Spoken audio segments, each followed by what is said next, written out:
Hello everyone. When Yana came up, Ben went to look at the forearms on that. I thought he timed it really well so he didn't say it live and you just outed him straight away. And then you completely outed me to the community. Luke. We'll have our things. And this channel's his forearms. Forearms and floof. F and F. Right. Good evening, everyone. Welcome to tonight's Boys and Butch. I have my Bast t-shirt. Bast. Available. Yeah, a Boys Baltic Bast shirt. There it is. Look. I'm going to stick my chest out. Bast.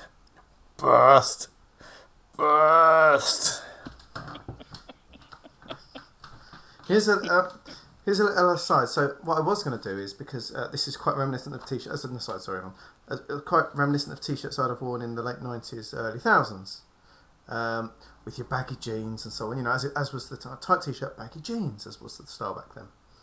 And this is exactly the colour and style of t-shirt I'd have had, made with some Japanese writing, of course. They're very fashionable at the time.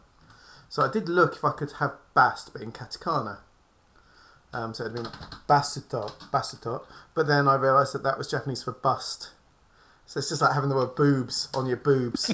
I was like, let's leave that pipe dream for another day. It could be misunderstood, you mean? It could be just a little bit. Oh, it's a bit tight around the old guns, though, so it might have to get rolled up later. Good evening, everyone. Welcome to tonight's Boys from the Baltic Star. Hello. We are your friendly neighbourhood traveller channel here on Twitch. We do other things as well, but mostly it involves just being a bit chill and a little bit silly, to be honest. And you're very welcome to join us in our relaxation time. If it's your first time here, welcome. Thank you for joining us. I hope you enjoy what you see. If you're here for a few minutes, many minutes, the whole session, whatever makes you feel comfy, to be honest, just have a nice Friday night, really. That's all you need. If you want to chat, please feel free to chat. Chat is a friendly place, full of friendly people. We spend less than half the time chatting about what we're doing, and most of the time just talking about nonsense. So feel free to do that. Myself and Ewan especially will get. You might see us popping up in chat when we're not too involved in what's going on. Ben, as the GM, of course, should be focused on working hard and not having fun. This is not what your night's for tonight, Ben. But he might pop up every now and again. If you want to use some points, click on the red sun. There's loads of things to spend your points on. Most have an explanation. I'll drink to that, yes. I'll drink to that is always one. So if someone says something or there's a toast or something given, we want everyone to feel they can join in. So I'll drink to that is only 1 credit, and it goes up to like 1,000 if you want to give people a boon and other things. You can get a character to regale us with a tale. You can make people buy something for someone else. Daddy Agnar mode means he has to buy whatever it is that we're about to get. There's a whole range of exciting Within reason. Within reason.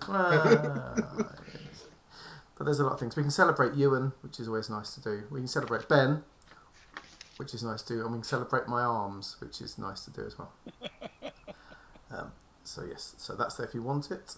What else am I talking about? Oh yes, so if it's your first time you're interested, consider following us on Twitter at Boys Baltic, Instagram Boys from the Baltic Star. We now have an updated shop full of lovely merch like this t-shirt, which is a spring shop, and I can't find the link. I might post it during the break or something. So feel free to have a peruse if you're interested in the show or Traveller or role-playing general. Wow, well done, Ewan. There's t-shirts, there's hoodies, there's mugs, there's glasses, there's little Ziploc bags for your role-playing pencils and dice and things. There's all sorts of magic there, so go have a look. Bags are cool. The bags are cool. I quite like them, actually. I need a bag. Yes, exactly. Those of us that are doing the Eurovision Song Contest mustn't buy a glass or a floof mug until Monday at least. What do you mean don't buy one? I want people to buy things. I need the money. So let's do an introduction of who we are, I guess, and then we'll get started, shall we? This has gone on a bit long. Hello, my name's Luke. Luke. There we go. Ah, thanks. We get double Lukes now. This is all we need. It's taking a long time though. There we go.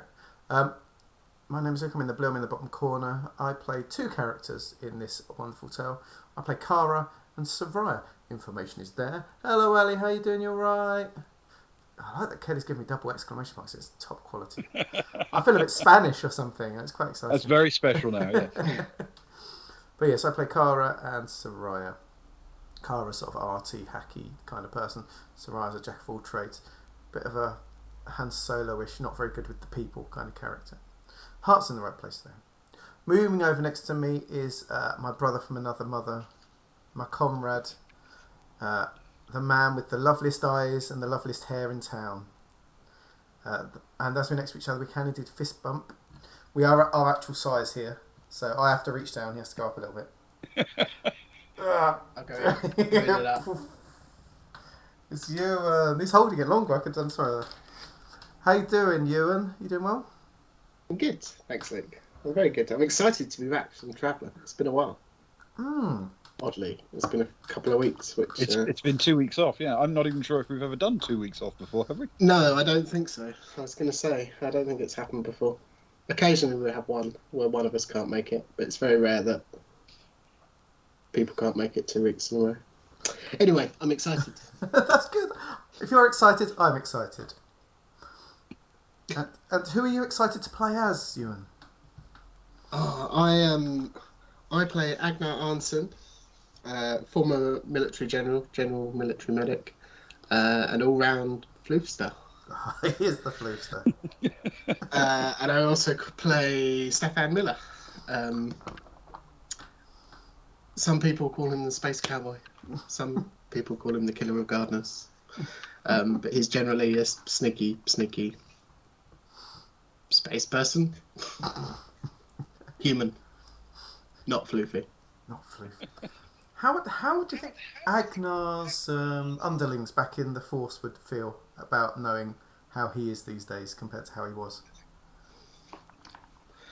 I don't know. He quite enjoys the change of pace, and I'm sure I've discussed this before. Compared to the regime, the strict regime of military life, but I don't know. I think his men would be a bit surprised. There'd definitely be second looks, like if they saw him at a bar just chilling out with the rest of the idiots that we hang around with. Having brunch would be frowned at. I think it's guaranteed if this game... Oh, someone's echoing. I don't think it's me. Still there. Hold on. Bear with. I don't think... Is that okay? I can't hear me anymore. That's a good thing. Whatever you've done has helped. Are we? Yes. I think Yeah. it's okay. Cool. Nice. Well, And on that note... and on that note, on having to do things formally and properly and sorting things out, it's time to move on to the person that sorts things out for us. He is the smartest man in any room. He spends 24 hours a day in the Twin Peaks dream sequence, surrounded by a cavalcade of topless, heavily oiled, buff men. He is our referee, aka GM in Traveller terms. It is the man who... I constantly get emails asking for him to read their life stories in audiobooks. and They're all from me. I had one today asking if you could narrate the Kama Sutra, Ben. That wasn't from me. It is Ben. Yeah. How are you doing, Ben? I'm very well, thank you. Very well. Yes, I once wrote down my own autobiography, but it turned out I was only a supporting character. Oh. But what a supporting character. Oh, yes, indeed. People can't fulfill their potential without people supporting them, Ben. It's true. It's very true. An important Yes. part of the hero's journey, I believe. Yes, indeed. Visit the wizard, if I remember. So yes, yes, yes, I'm doing very well, thank you, Luke. Speaking, Very much looking forward to tonight. It's been too long since we played a game of Traveller, I feel. it has. How many starts do we need to go on? Majestic! With some resplending. Look at the resplendent. Look at that jaw. You've been working on that jaw position, Ben. That's perfect. I have. I've put in a lot of hours on Resplending this week. If you do that too much by yourself, you go blind. You know that, right? That's just an urban legend. Also, who said that? Hey, Spares, you alright? You doing well? Hello, Thanks for Sparrow. being Lovely to have you with us. here. Oh, okay. Should we get started? We've all got a drink, haven't we? That's important. Good. Let's. Should we go? Where? What? I can't remember where we are. What planet are we on, Ben? What are we doing? What's happened? Allow me to set the scene for you. There's violence afoot in the city of Azureport on Dilub Rou. But before the violence comes the business. Our heroes struck an agreement in principle to share the empty building they'd found with Degek, a local barkeep, one that would remove the requirement for them to invest quite such vast sums of money into the building, but would still allow them to run a business from the premises. Don't worry, I am getting to the violence.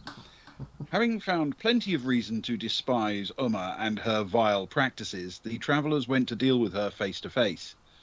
An attempt to threaten her looked like it was going badly, as she revelled in threatening them with some hidden automatic weapons mounted behind hidden panels in her main front room. Initially, the party made as if to retreat, but Uma's gloating was short-lived, as a very well-timed EMP grenade knocked out the automatic weapons, and the rest of the party, along with Telon Rack and Amelia Jax, bundled in to confront her for real. A timely warning from Harel, Uma's employee, mentioned to the party that Uma might not go quietly, and in response our hero shot her dead before she could draw her weapon. Harel, unused to such sudden violence, let out a piercing scream as the room fell silent, and that is exactly where we resume the story. Surely not on such a tense moment, Ben. Very You wouldn't right. do that to Luke and I, would you? Oh, with Soraya and Stefan still with guns held up. Yes. My goodness. Yeah, Stefan and Soraya both have their guns out, so to speak. Yes. Good place to have your guns, I always feel. Mm-hmm. Yeah. Yep. So, Yes. you are literally standing there in the room. Jax and Rack are spread out behind you, covering the now very dead Uma.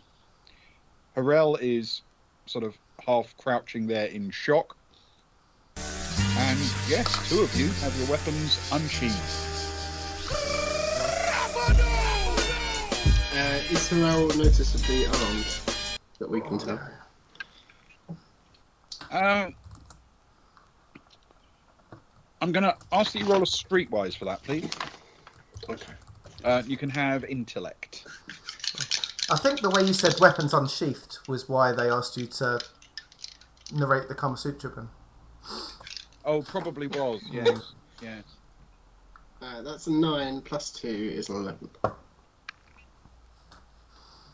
Okay. Yes. There's nothing visibly in her hand or anything, but with an 11, you get the sense that she may have something tucked either into the side of her belt or the back of her belt.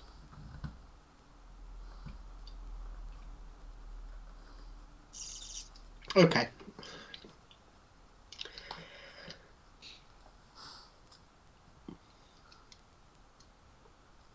Stefan will just say, watch, just keep the movement slow. Watch where you put in your hands. We're not here for you. And he'll look over to Soraya, I guess, for confirmation. He's not entirely sure what we're doing here, how we got here. He's just follow. I like the way Stefan does it. He's got her back. I'm a big fan of it. She's helped him out. Done him some solids. It's true. What a friendship it is. Sarah turns on Harel, still with gun pointed up, and says to her, "How about you, Harel? Are you armed?"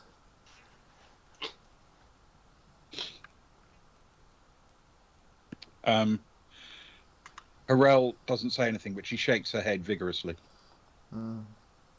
Are you okay if our friend pats you down just so we can all lower our weapons?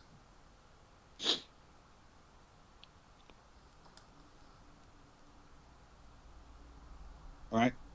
She's beginning to regain some composure, and she holds her hands out from her sides a little way, and she says, 50 credits.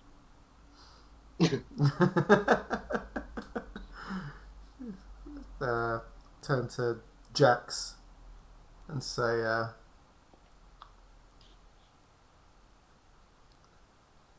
do you wanna get friendly?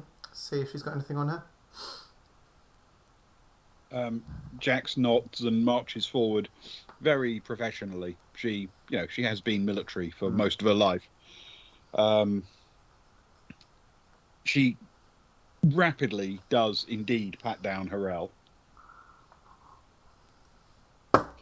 And in not very many seconds manages to find, tucked down the side of her trousers, which are fairly tight fitting things, a very slim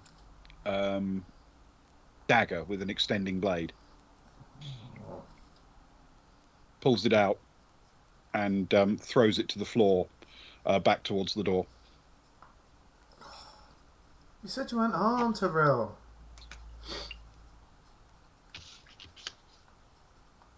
I assumed you meant guns. People like me always have a defender. Oh yeah, Stefan. Sorry to break the moment. Stefan totally got a gravity knife, didn't he? At the end, was that at the end of the last? Yep. I haven't written it down, so I will do now. My apologies. You got one when you face punched the guy in the alleyway. Why does he need patting down? Is this why does he need patting down as well? No. No. It just sprung into my mind because I hadn't. Soraya lowers her gun down and holsters it. Okay. Harel suddenly sort of glances to her right, and you can see the door to the bar at the back begin to open, but not rapidly, very, very cautiously. And the rather nervous-looking eyes of one of the young women who went to the back room with you earlier peers through.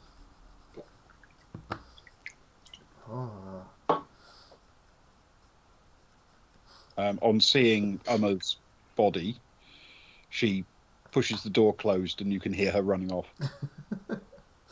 Yeah, probably for the best.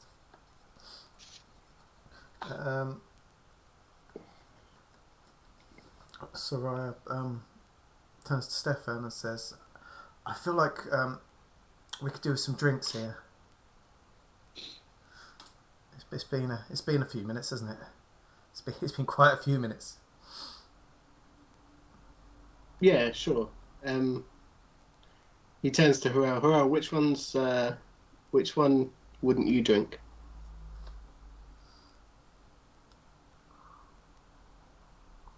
I don't drink when I'm on duty, but I guess I'm off the clock. Sure. She sort of waves a hand at the bottles behind the counter and says, the drinks are all for the guests anyway. They're all fine. Which one's the Which one's for the guests that you don't like? There's got to be one, right? Uma was All the ones, quite a smooth operator. all the ones on display, the labels aren't what's in the bottles. Sure, but which ones aren't going to kill us? Well, none of them will kill you. If you want the good stuff, it's under the counter. The stuff on the shelves, I mean, those bottles have been refilled with crap 1,000 times.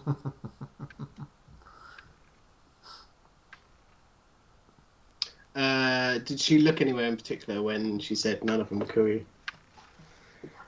Is there any body language I can...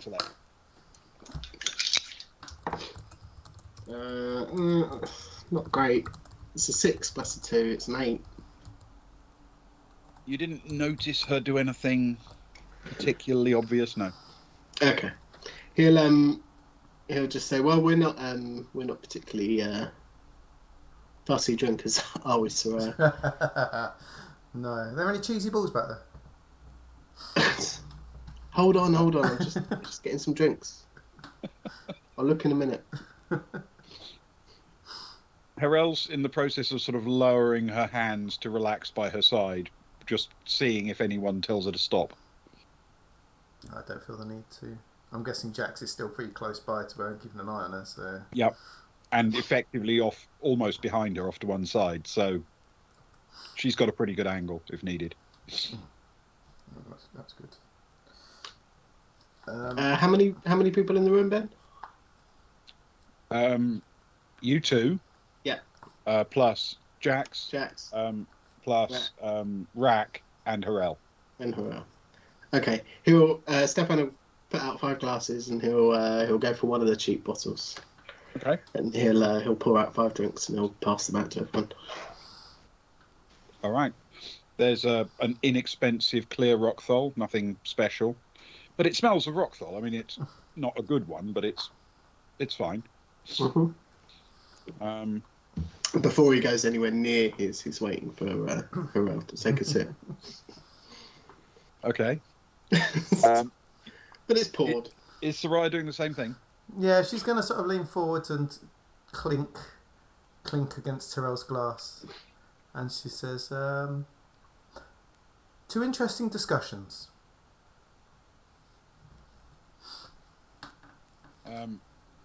Harel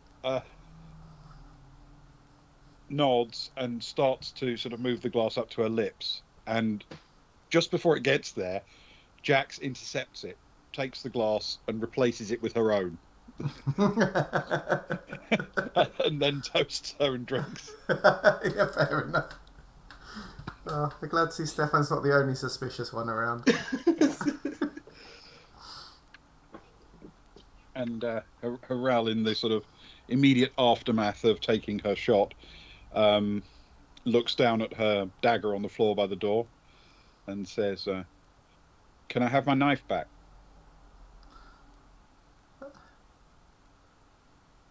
Now that we're getting on famously, I can't see why not. Stefan, you got a problem with that? Are you gonna? You could compare your blades. At this point, I don't think that's entirely necessary, but I'm happy for her to have it back as long as it, as long as it's put away. Rack walks over, picks it up, turns it over a couple of times, and sort of goes, "How much did that cost you?" And then walks over and holds it out to her. And she says, "It was a present."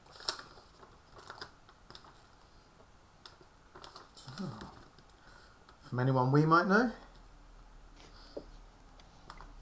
I doubt it. He's dead now. Oh, I'm sorry to hear that. Is it a parting gift? Well, he didn't give it to me himself.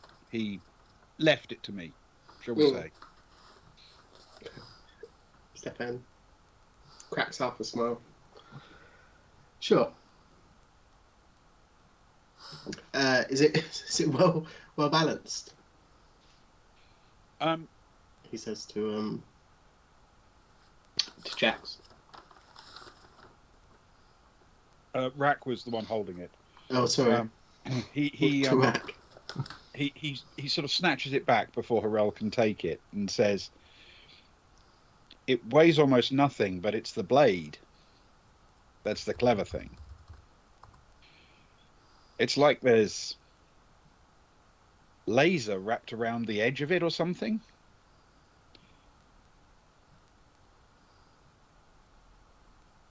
He thinks for a second and then pushes the blade all the way out.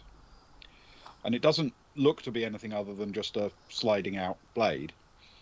But he sort of just very, very gently runs it against the wall, the inside of the wall of the bar. And it cuts a razor-thin slice through it without seeming to take any effort whatsoever. Thank you for the raid, Infinite Monkey Tails, and Poops is in his house. I am too. Hail. You alright, guys? Welcome, Thank you for the Angelpop, trade. and thank you, Infinite Monkey Tails, for joining us. I managed to get some of your stuff. I was loving it. It was Cthulhu. It was all sinister. There were shenanigans in York, which didn't surprise me in the slightest. It's a very shenanigan-y kind of place. It seemed good. I hope you guys enjoyed it, and I had to leave, of course, before the end, but I hope it either finished on something terrifying, or suspenseful, or exciting. So we're talking about a lovely blade, laser edge. Yeah. Yeah, it looks like a specialist weapon. Very specialist. Interesting. This man of yours, was he what was his line of work? He was in import and export, I think. Sorry. Hey, Croy. Sorry to get the guns out. Was he in acquisitions? He was in acquisition. His name better not be Tobias. Reaper, you say? Interesting. Acquisitions, you say. With a knife like that. Did he have any hair? Was he totally bald? How did he? We don't want to be too personal, but how did he pass on?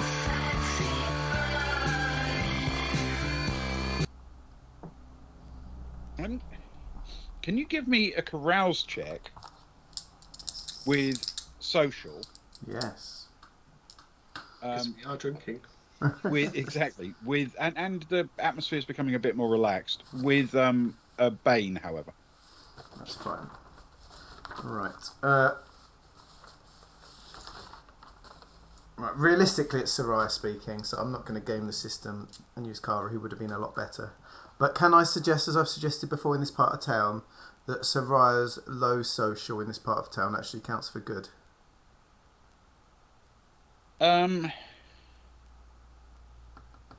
With Harel, yeah, that makes sense. But with a Bane, you say? Okay. With a Bane. So, social, +1, carouse 0 with a Bane. Okay, here we go. Yep. Getting nicely warmed. Ooh. Right. I'm losing a 5. Goodbye 5. But that leaves me 7 + 1 is 8. Okay. She shrugs and said, "I wasn't there, but apparently he got into an argument, which became a fight, which became a death. It happens sometimes. His friend, a year or so ago now, came around to say he'd left me something, and well, it was that and a small amount of money." How much do you want for it? Oh, Stefan. It's a lover's blade. I'm tempted to say it's not for sale, but since I don't really know what my future holds, 10,000. Oh, and now I just feel bad.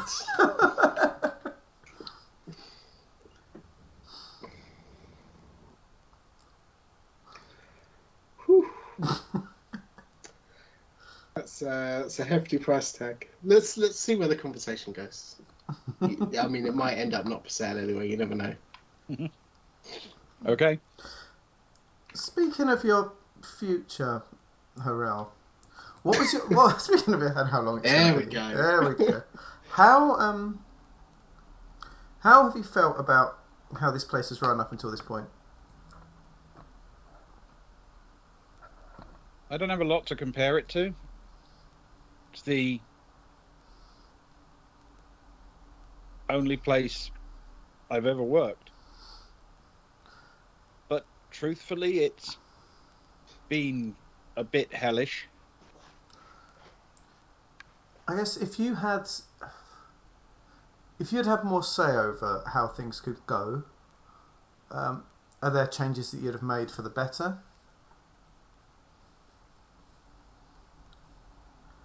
Fewer drugs, more oxygen, maybe? In an ideal world, I wouldn't be here at all. Ah, what would you love to be doing? I'd like to get back to my family if I can raise the money and get my paperwork in order. Where's your family? A long way away. How much would it cost you? A lot. I mean, even if I low berth it all the way, a lot. What if we said, so right, what general direction are we heading in next? There's no directions in space, my friend. I don't know. We're not going to find. We're not going to find out. We've got to head back to. Well, we've got to head back to. We're heading Geeka. towards a big part of space, though, right? We're heading back to Geeka and Section. picking up our liner. Yeah, for sure. We want to help you, Harel. We want to help you, and paperwork sucks and travel sucks, but you know, when you say a lot as well, there's a lot and a lot. You know, what sort of a lot do you mean? Exactly, Spence. I'm going to keep asking though. Keep pulling at it. It would be, if I'm going low berth, we're talking, I think, 9 sectors. So probably about $250,000. Ah, that's a lot of money. Ben, am I totally wrong in thinking that we were told a general area of space that we were heading into that was unexplored? Yes, you do know roughly where you're going. Would Stefan remember that? I don't know. Yeah. I certainly don't. Yes. I'm going to be honest. In gross traveller map terms, you're going left. Yes, Fiddy. Wonderful. It's Daddy Agnar mode, I'm afraid, Ewan.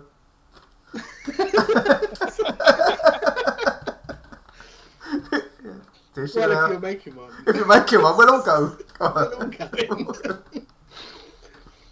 in. Stefan will generally describe to her the general area direction that we're heading in without being very specific, and just say, is that closer or further away than you need to go? That's the wrong way. I'm down on the edges of Soleimani space. Oh, I see. And I don't suppose even if Geeka was closer, it would put much of a dent in that price tag, would it? Not a real difference, no. So what's the plan? You've got to have a plan. You're never going to raise the money if you don't have a plan to raise the money. I thought I'd try and gather some funds here for a while, maybe, after I find a safe place to stay, and then I guess I'll take it one hop at a time. Low berth each time, so the passage of time doesn't really matter. I'll get back and find some remnants of my family, I guess. Have you ever thought about stealing a ship? My friend Soraya here is an expert at stealing ships. Well, I've never stolen anything quite as large as a ship, but I don't know how to work one. That would be a major downside, I suppose. we're looking at hoping to start a business, Harrell. With Sarah goes over and slips her arm around the resplendent rack without him expecting it. With our good friend here is gonna be the local legend of the deserts. Isn't that right, Rack? It's what you've always wanted to be. I feel I've missed a part of this conversation. Yes, you are. So, Rack, we yeah, that was I guess the point. I guess so. We're in talks about something locally, and if all things go well, we're going to need some employees in a safer and respectful business. Isn't that right, Rack?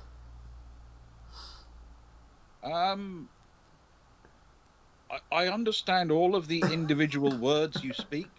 It's only when you put them together that it comes out as nonsense. Oh, don't worry about that. Don't worry about that. If there's a lot of things that we've sought, and there's some things that we need to talk through, Harrell. But would you be interested moving on, still within Azurport, but into something a bit more respectful, a bit safer, and doing good for people while earning your wage to push you closer to your dream, I guess?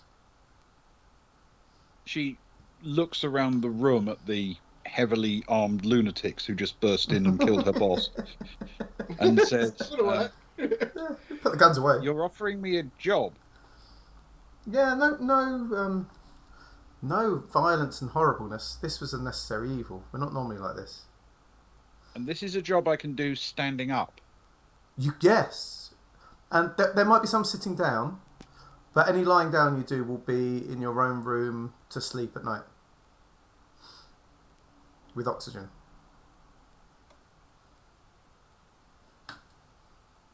Hopefully not. Okay. The That masking sounds type of oxygen. great.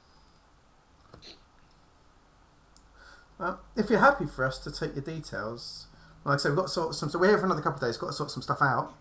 But yeah, we are here for my HR camp. But if you're happy to sort of hang on for a call, we can sort of give you more information.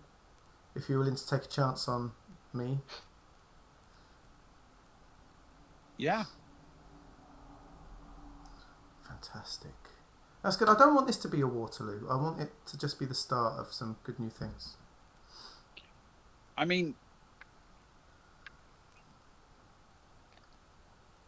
yeah. In the spirit of full disclosure, I should warn you that I hit the panic button just after you came in. Well, why don't you give us your number, and let's leave for now. Who's coming? Where's the panic alarm go? Down or up? Is it Azurport security.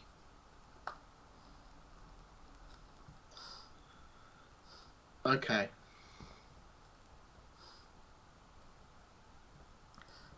I think we should go. We don't want to have too many rumbles with those guys. No. Cameras in here? Yeah, quite a few. But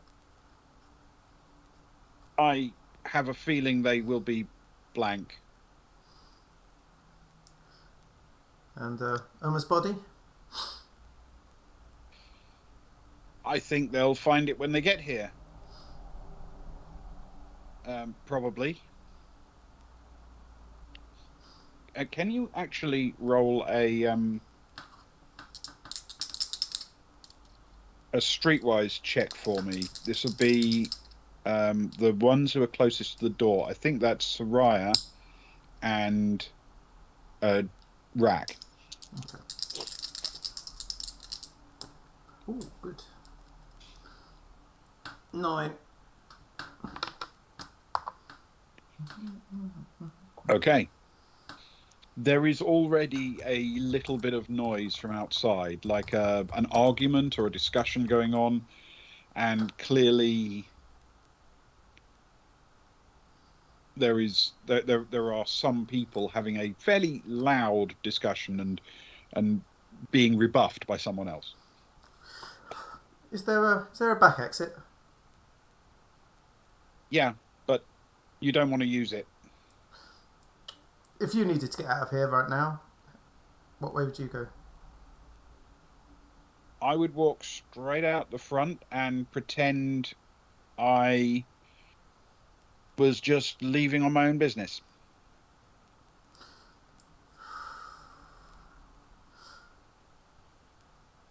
Why don't we want to use the back? Because if there's trouble and you walk out the back, people will think you're escaping from it. If you walk out the front, people will assume you've just decided it's none of your business. That's true. She's got a point.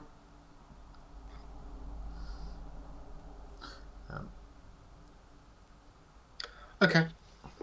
Let's do it. Let's do it. Look hurried.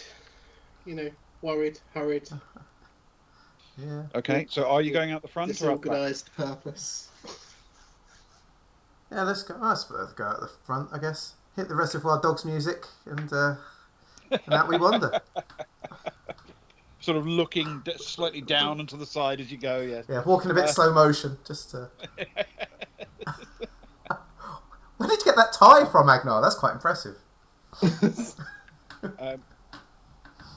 Rack hands her knife back with a sort of nod, and turns and joins you. As you walk out through the door, through the airlock, when it pops open, you find that on the side to your left, that's the same exit that would be the exit to the alley if you'd gone out the back way. Mm-hmm. That corner. There are two human men in fairly grubby-looking but semi-official starport security uniforms. They're not actually the police, you understand. They're a sort of private security concern that provides emergency cover for businesses that can pay their wages. And they are having an animated argument with a woman whose back is to you. And she is vocally pointing in the other direction, trying to direct them down the street away from Emma's rooms. Oh, this woman's a legend.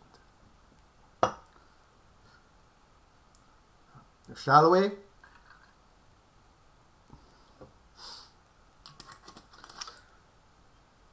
Yeah, let's... Stefan will...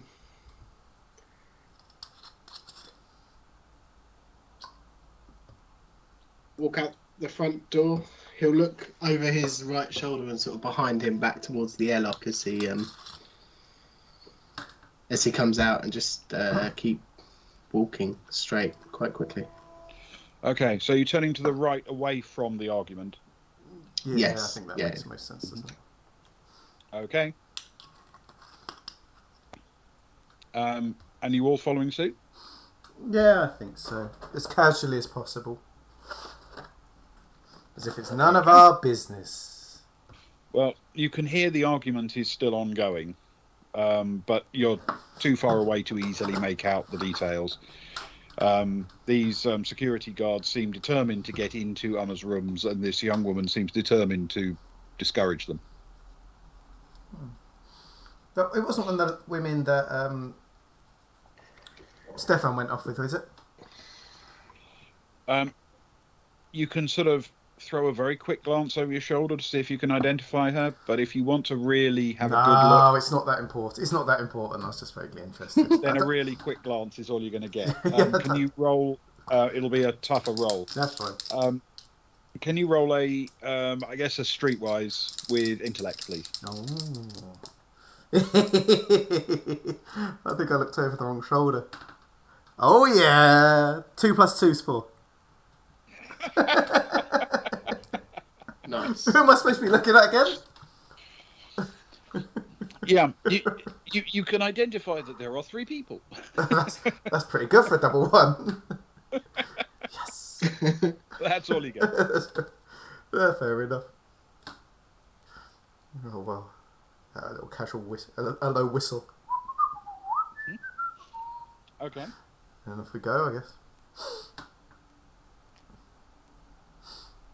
And amazingly, neither of the guards seem to pay any attention at all. They're obviously rather distracted. You're walking away from them. Do you want to sort of cut around the next corner, basically? Out of sight, out of mind, is that what we're thinking? Yeah, get off the main All right. stretch of road. Okay. As soon as your little group has disappeared around the corner, you can relax and plan your next move. You can now no longer hear any discussion, and as far as you can tell, you might as well be the other side of town. Whew. Man, that got pretty. But- got pretty hairy. To be fair, at least she did us quite the favour. She did, and by that point, it didn't feel like she was doing it to save her life either. No, I think she was pretty certain that we weren't. Nothing bad was going to happen. I guess that's why she held out as long as she did, maybe before telling us. But you know, I can appreciate that. Yeah, I think so. She did us okay in the end. How much did she say again to get home? I'd kind of zoned out that rock. It was about 250,000 she was estimating. 250,000. Quarter mil. Quarter MC. Oh. Yeah, it's a fair amount of cash. It is a fair amount of All cash. credits. Yeah. It is a lot of money. I mean, it's a very, very long journey back towards the edges of the Soleimani Rim. It's a pocket nuke, I think. Fitz, that was Agnar's monthly wage when he was in the forces. Especially when he hit... What's the rank before General? Because he retired as General, didn't he? So he'd...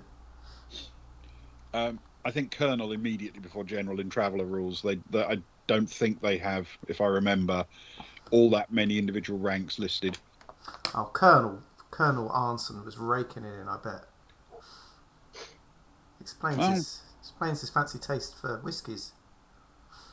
Colonels get a decent wage, yeah. Agnar's silent through this whole part of the conversation.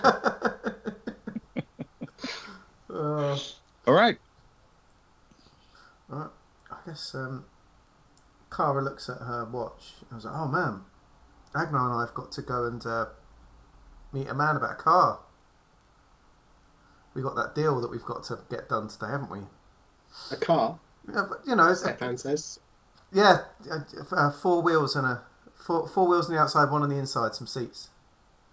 I don't. He looks over at Soraya. I don't think management approved purchase of a car, did they? Cara leans in and whispers, "We're selling the drugs." Oh, right.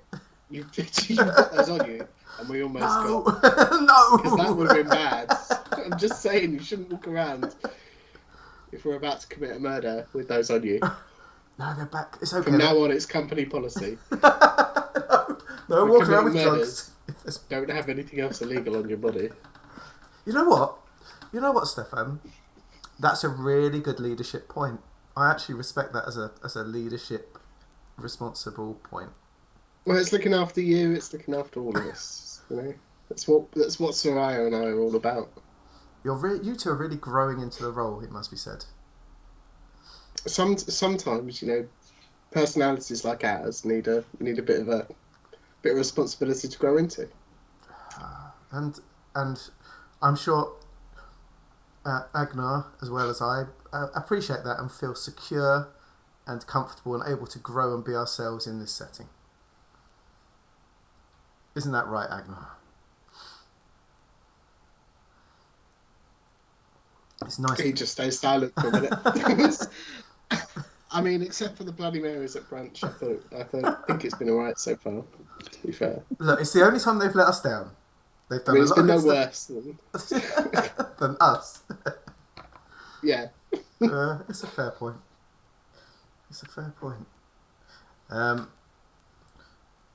So Kara says, before we go, though, actually, Soraya Stefan, it seems like Rak isn't quite clear on what your plans are for him. He looks a bit confused. Why don't you fill him in, Agnar, or say, whilst we go buy a car, sell a car? What are we doing? We need to wander. Well, we need to get the funds for the car from the hotel room, and then take the funds to a private corner to buy the car.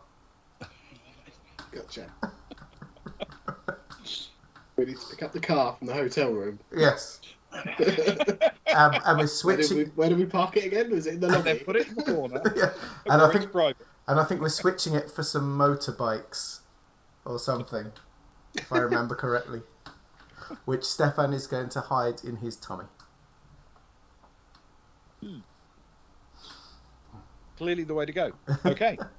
Rak, Jax, would you like to walk with us back to the hotel, and we can talk about what confused you earlier? And there's a lovely bar down there. You can sit and have a relax drink. We can introduce you to the best Tims, and everything's on us. Sure.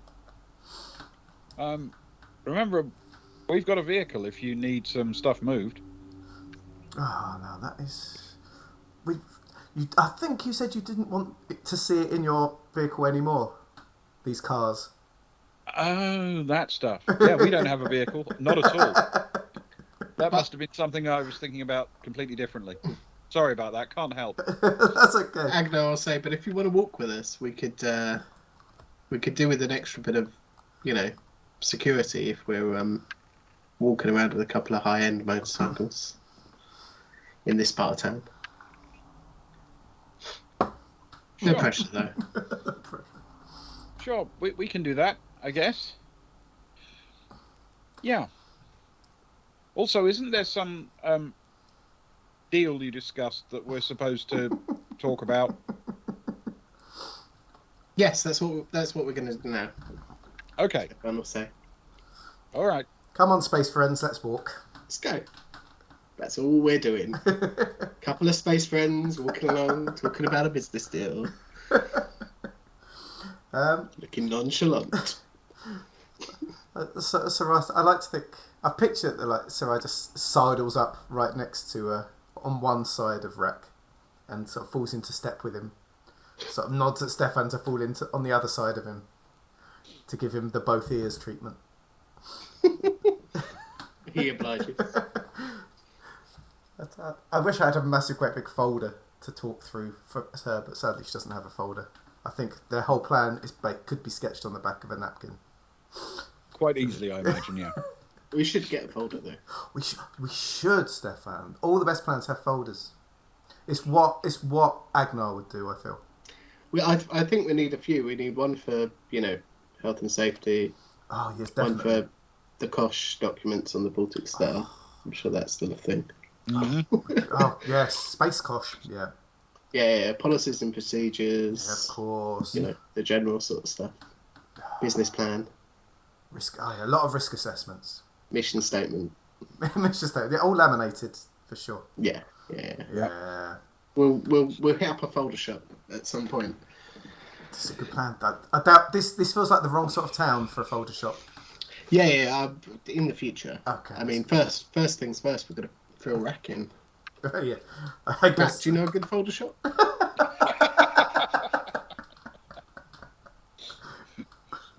I've spent only about the same amount of time on this planet as you have, and most of it in the desert. That's true. Speaking about spending time in the desert, my friend. The bar we were drinking in when you got into town earlier. Yeah. Huh? Yeah, with a fellow friendly Varga. Mr. I've written everything down at the top. Mr. Degek. Yep. The man who loves all the Varga feasts. Across from there, I don't know if you saw. You did, because I think we pointed out the building to you at least. Is an ex council building, which Zoe helped us get into earlier, and Stefan and I had a look around, didn't we, Stefan? We did. And it's very nice. We must tell the truth. We fell in love with it a bit, didn't we? What's not to love? We could see ourselves growing old there, raising random children there, all sorts of magical things. But most of all, we saw you there. Not all the time, but as a face on a poster, a toothy smile and a pair of scissors cutting the odd red ribbon.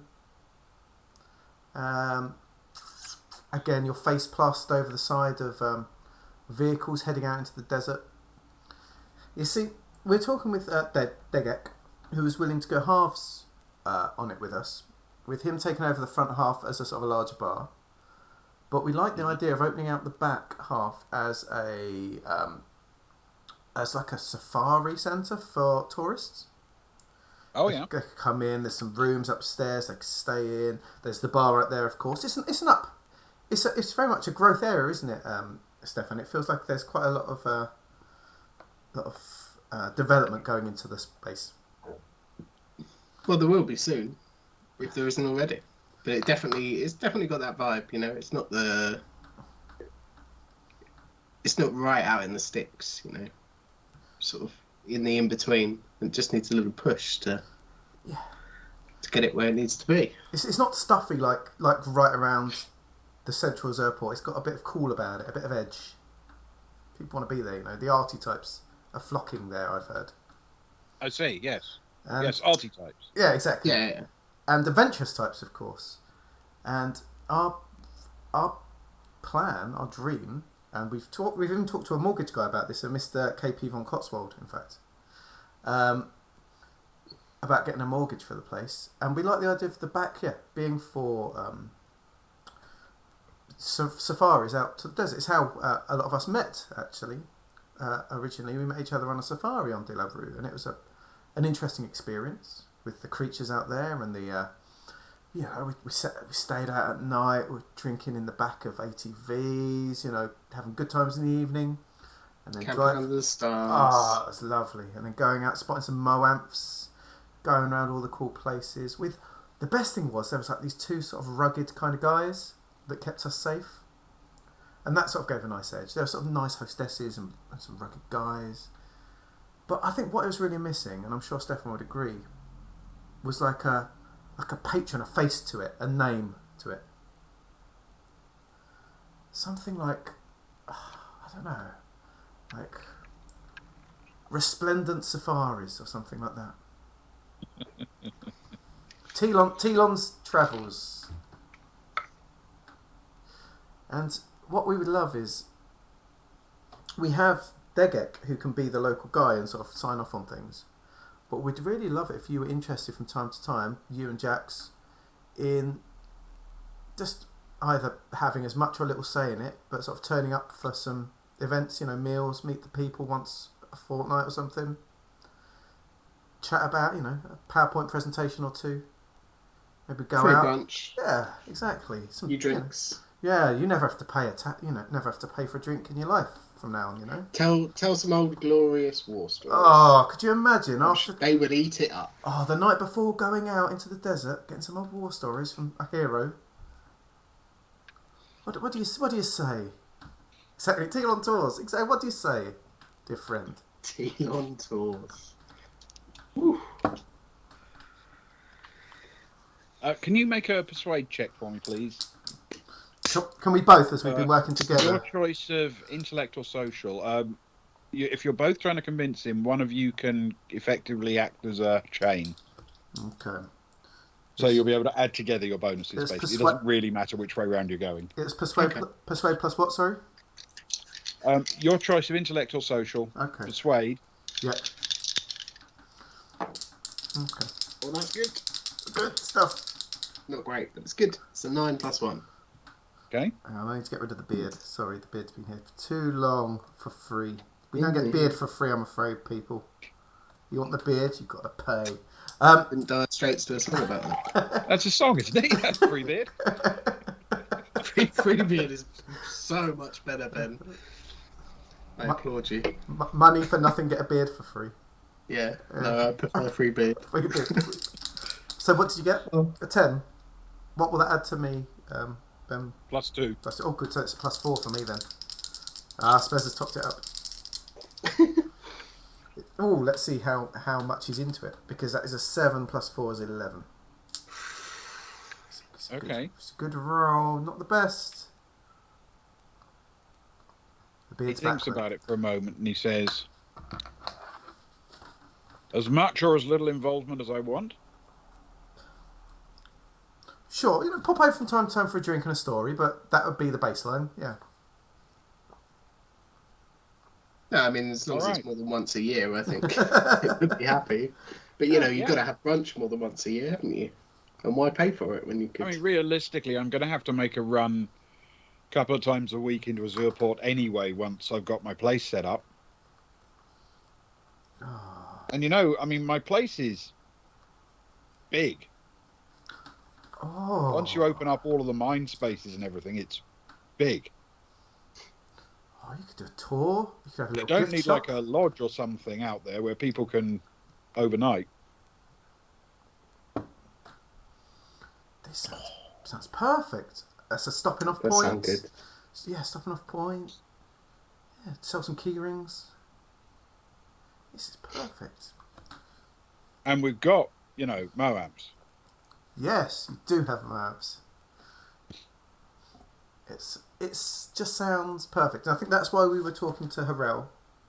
And there's a few people that we've contacted here that we would like to offer jobs in the hospitality side. We know someone who we're going to try and lean on for help with the vehicles. You might know him. I think we need to do a favour to get him on our side though for it. And yeah, we just thought it'd be a nice thing, because you came here to retire, but I feel like this is a nice semi step, if that makes sense. Still keep your arm in a little bit. Yeah, sounds good. Fantastic. All right. I'll have to disable a few of the booby traps, but it'll be fine. Keep them up. Some of them want that authentic experience. If you could make them non-dangerous, people might be up for that. Yeah. Exciting but not deadly, are you thinking? Yeah. Yeah, I like your thinking. Maybe not. We'll think about that. Smoke rather than explosive. Yeah, exactly. And Stefan offers out his hand to shake on the deal. All right. He The sticks devil. his hand out. Sarah And, awkwardly puts her hand on the top of it like it's one of those go team type things. There's a sort of brief moment where Jax looks over and says, I now pronounce. Come on, Jax, get involved. Classic Jack. Oh, classic Jax. Well, thank you very much. I think we're all very excited about the prospect of this. Could be good fun. Could do a lot of good for the world and for the for the area on Dilub Rou. As you make your way towards the hotel, you start to notice a couple of more official police vehicles scooting their way towards Umma's rooms. They don't seem to be paying any attention to you, you understand, but they are heading in that direction. Oh, they've obviously found something. I wonder what it could be. I mean, to be honest, it couldn't have worked out much better, Agna will say to Kara. If we're going over one side of town to buy a car, and the police are all busy with a murder over the other side of town, it's a lucky day. You know what police are like? They hate people buying cars. It's a wonder that low-level criminals haven't actually caught on to this. Kill someone at one end of town and then Rush go over. to your sort of smuggled cigarette trade the other side. Yeah. Exactly. It's like killing two birds with one stone. Yeah, I mean, it's probably not worth trading one pack of smokes. for some stones. It's probably not worth the risk, if it's a small deal, but if you've got something big going down, Exactly. Yeah. totally immoral. If it's a very small deal, you probably just want to do a violent maiming or something. Exactly right. Bit of classic maiming. Okay. I assume we get back to the hotel okay, do we, Ben? Yes. Yes, unencumbered. Oh, that's what I like to hear. Can you both roll a quick streetwise check for me as you walk? Yes. Oh, Yeah. I always hate it when you do that. Flat streetwise. Yes, please. Oh, you can have intellect, or if you've got any specialist military skills, you can have that instead if that's a better bonus for you. So anything like leadership or tactics, anything like that. Is this for everyone in the group? Yeah, all of the PCs. Okay. 6 plus 2 for Kara then, 8. Ooh, Stefan got a 5 plus 2 is a 7. That's alright. Agna, did you say intellect? 10 for Soraya. Okay. Oh, unfortunately, Agna rolled a 4 plus 3 is also a 7. Yeah, because he's got his leadership as well. Shame. You did say tactics, didn't you? Because I went with Tactics or leadership, yeah. Yeah, You yeah. have that if you prefer instead of intellect. Either way, they're both 7s. Okay. You say Soraya got a 10, was it? She did get a 10, yes. Okay.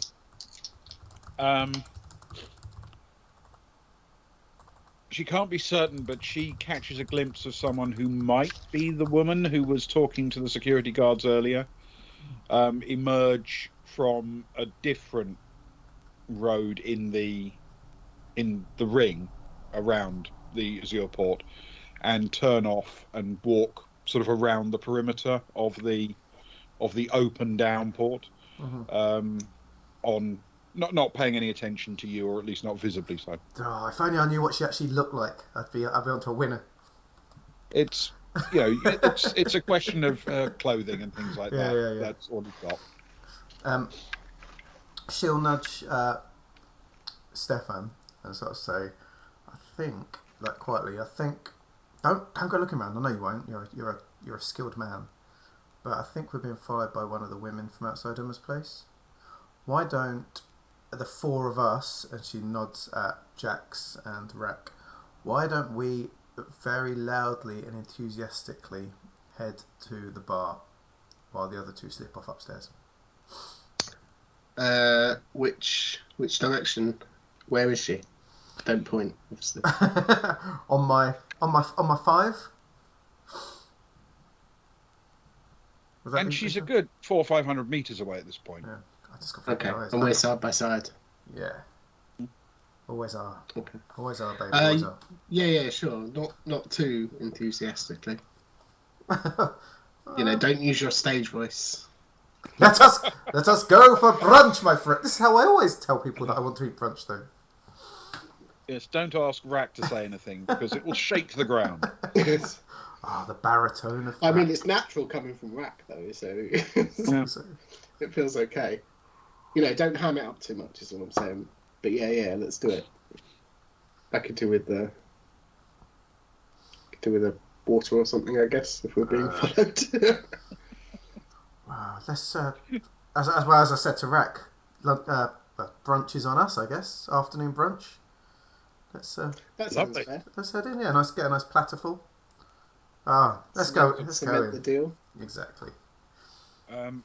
When you get inside the domes, Rack and Jax look particularly pleased to be in air-conditioned air that is a little bit more humid, that has actual polished floors underfoot, and everything isn't caked with the sort of reddish dust and basically a bit grubby and rough and unkempt.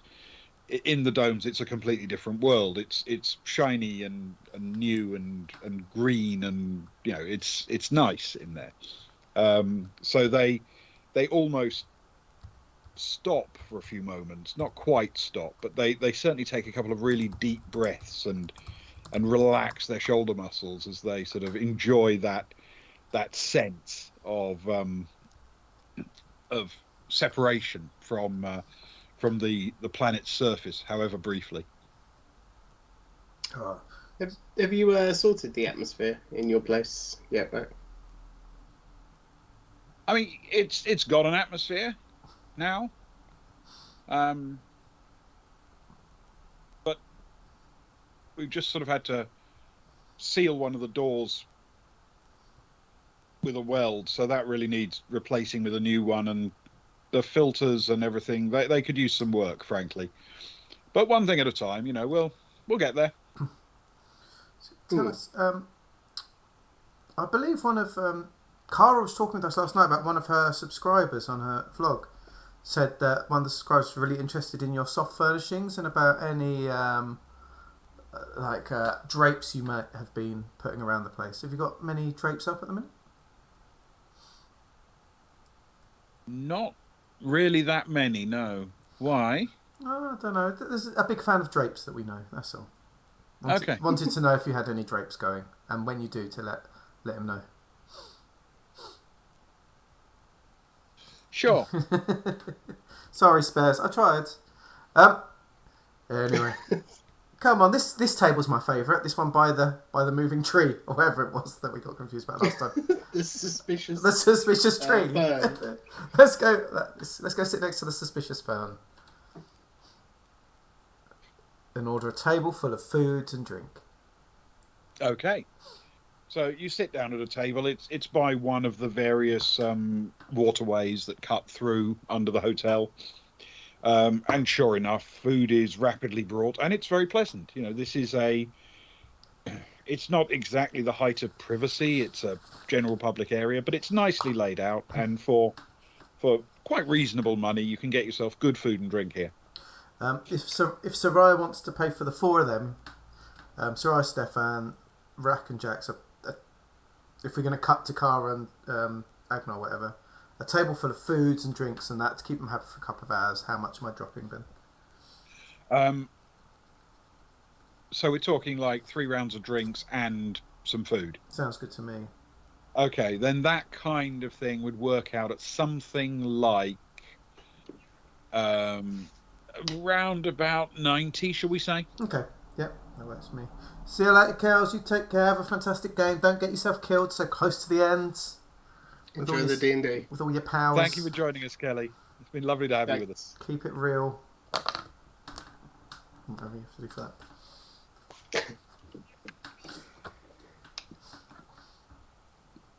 Okay. Here's to new businesses and new opportunities. And to Dilub Rou. Indeed. And Rack raises his glass as well, Yes. Turns out Dilub Rou's going to be quite a positive thing for me. I was assuming it would just be somewhere to slowly die on my own. But... Jack seems to like you. Yeah, but Jax likes everybody who can shoot as well as she can. It's good to have things in common. Yeah. And Jax raises a glass and says, "Actually, I don't like anybody at all." And that's why we like you.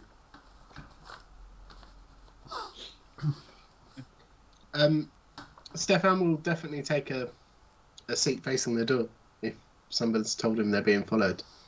and he has no idea who he's keeping an eye out for because he definitely didn't look over his shoulder. He Yeah. just walked away. But he will keep an eye out for anyone coming through the door, sort of looking. I'm sure there's loads of people looking around the room trying to find someone. If anyone makes contact with them for a prolonged period of time, he'll keep an eye out for that. You know what? For reasons that might make sense at some point, I'm going to give you a roll for this. Can you do a recon or streetwise, your choice, with intellect? It's going to be a hard roll, I'm afraid, but... Well, that's fair enough. No idea what I'm looking out for. Just something. The juju. That is an 8 plus 2. A 10. Okay. 10. Nothing seems to catch your attention, no. Cool. But he will do that throughout the bunch, without being rude, obviously. Yeah. Sure. Okay. And are we now cutting to the trade deal? It feels like it makes sense, I guess, at that point. You've left them with a plate. All right. Yeah. Well, then in that case, perhaps now is a good time to take our break. Ooh, Well, that sounds reasonable to me. Nice. it does indeed. Right, everyone. Shall we go? We'll go take 5 minutes. Please feel free to hang around. Come and go as you want. We're not your mums. But we'd like you to still be here when we get back. So grab a drink, go to the toilet, do what you need to do, microwave something, make a nice cheese on toast.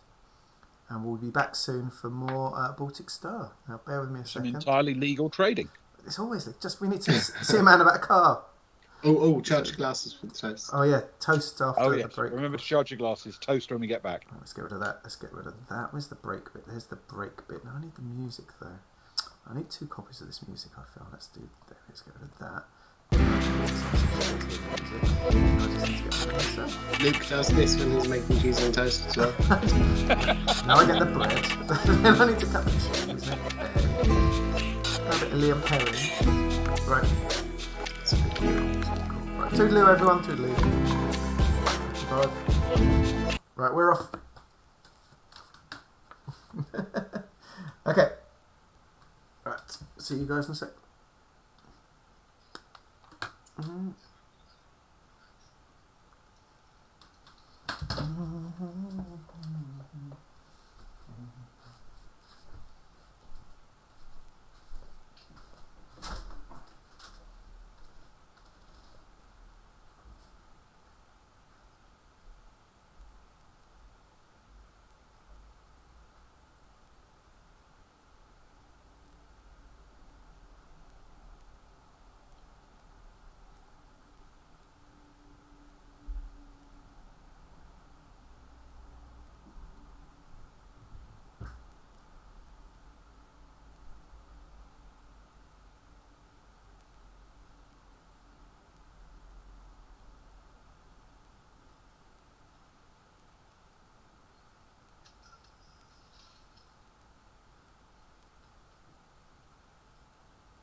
And welcome back to part 2 of The Boys from the Baltic Star this Friday.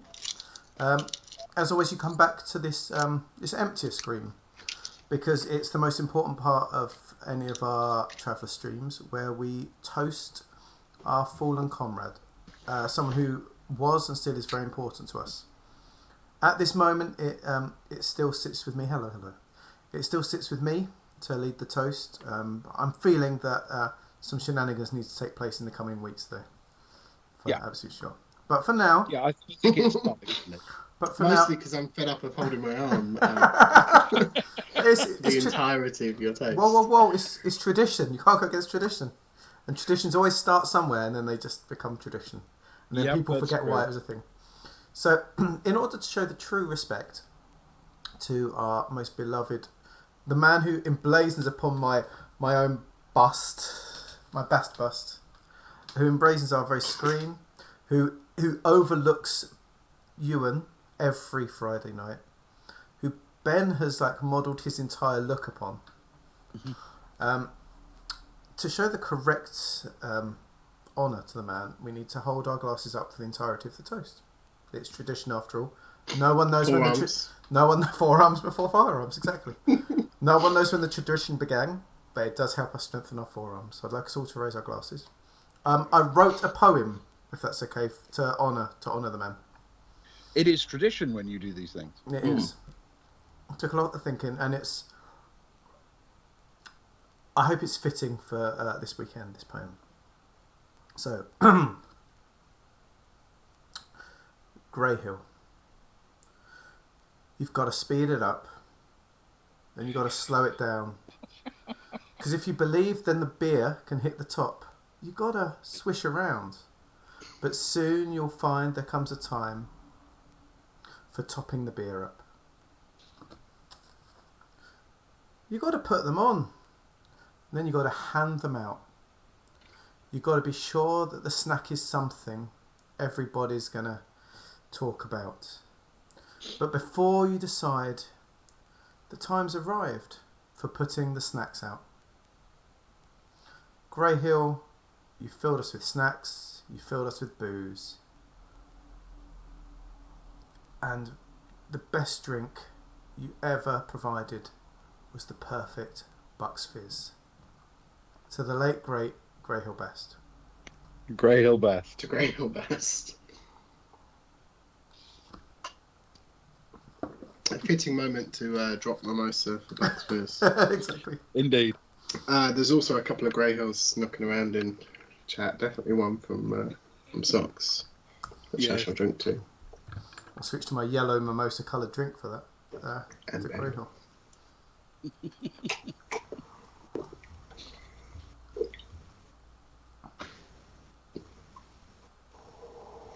Yes, we need to come up with something that costs about 50,000 of our credits so that I can burn through some of mine quickly. Well, you can be Grey Hill's best friend until someone else does it. Maybe for a couple of thousand. The person that does it is Grey Hill's best friend until someone else does it and they replace them as Grey Hill's best friend. You can get into best friend bidding war. Sure, yeah. For some reason, I don't know why, but I seem to accumulate points quite a lot on this channel. It's funny that. It's almost like I watch a lot of it as well. And it's almost like you don't want to spend it on giving us boons. I know. It's weird, isn't it? Oh, man. Okay.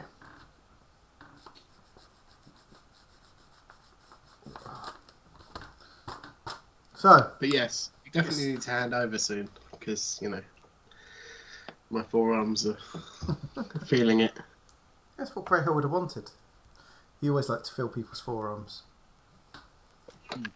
Over their firearms. Yeah, to check they were up to scratch. Always forearms over firearms. Exactly. It is our brand. Right, dear Ben, where were we? What's going on? All right. So you're about to set off to complete your deal. Now, if I remember correctly, you've got about 112 kilos of stuff to transport. It's quite a lot, if I remember correctly. It's written down somewhere. Sounds about right, yeah. Our graphic furniture isn't back up, by the way. Oh, yes, thank you. Mhm. Hang on. Okay, I'm on it. Okay, there we go. No panic. There we go. So, given that it's we 112 kilos and you don't want to sort of mess around too much with it, Okay. There we go. There we go. Okay. completely random graphic I furniture. think is they're now- I think they're the graphics we need. I think.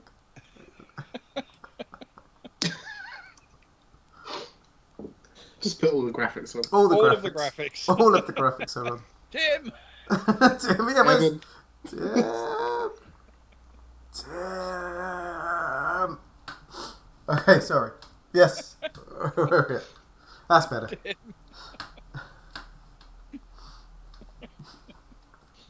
But yes, the reality is it might behoove you to take a few people with you to help with the transport. There's a man I feel we can always rely on in these times, Ewan. A man by the name of Cress. Johnny Cress. How beefy? yeah, how beefy is? I'm not sure he's the one we want to go to. It's 110 kilos. We've got a load of those old head bags. You know that gangsters in 90s British films carried all their money in. We got like a dozen head bags for carrying our loot. I'm not sure I do. We'll find. I must have missed those films. Oh no! They're just We can call on Johnny. Just holders. To be fair, I think he's got some kind of clue as to what would be going on or what to keep an eye out for in such a situation. So 110 kilos. Now, what can a person carry relatively comfortably, Ben?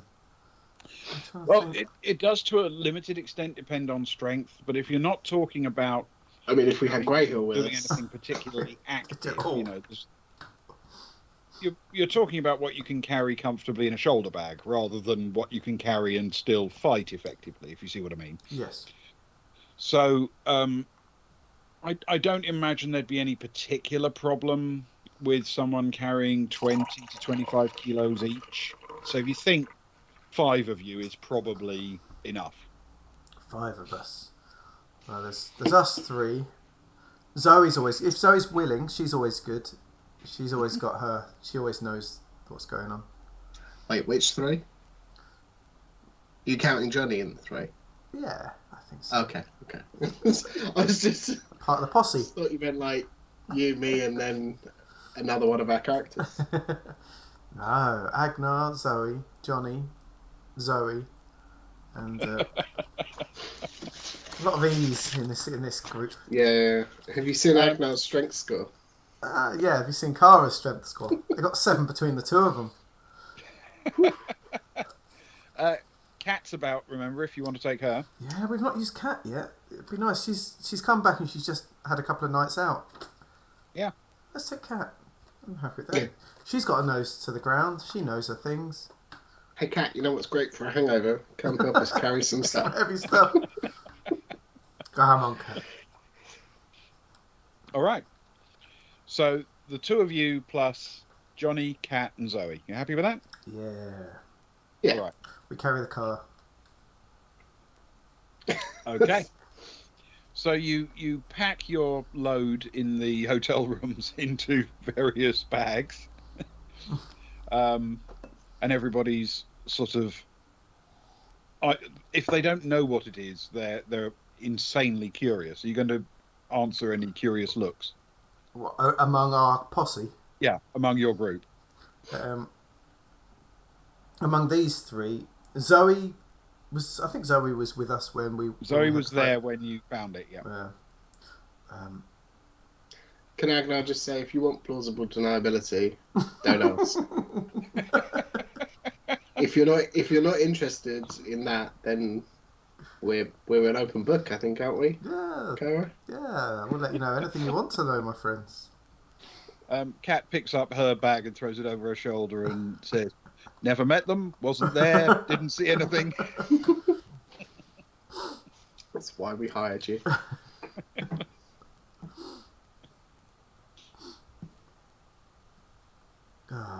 Johnny, how about you, my friend? Do you care? No, I mean, I assume it's all completely legal and above board. Yeah, we're just going to see a man about a car. There you go, then. Oh. That's the way it just rolled off your tongue. I feel like I've done this before. Yeah. Come on, we better go before it gets rusty in this. Not that it gets rusty in Dilub Rou. Not really enough oxygen for rust. Okay, so you head out of the domes and back over towards the lagoon, the trading post, behind which is this warehouse where the actual trade goods are often exchanged after the deal is done.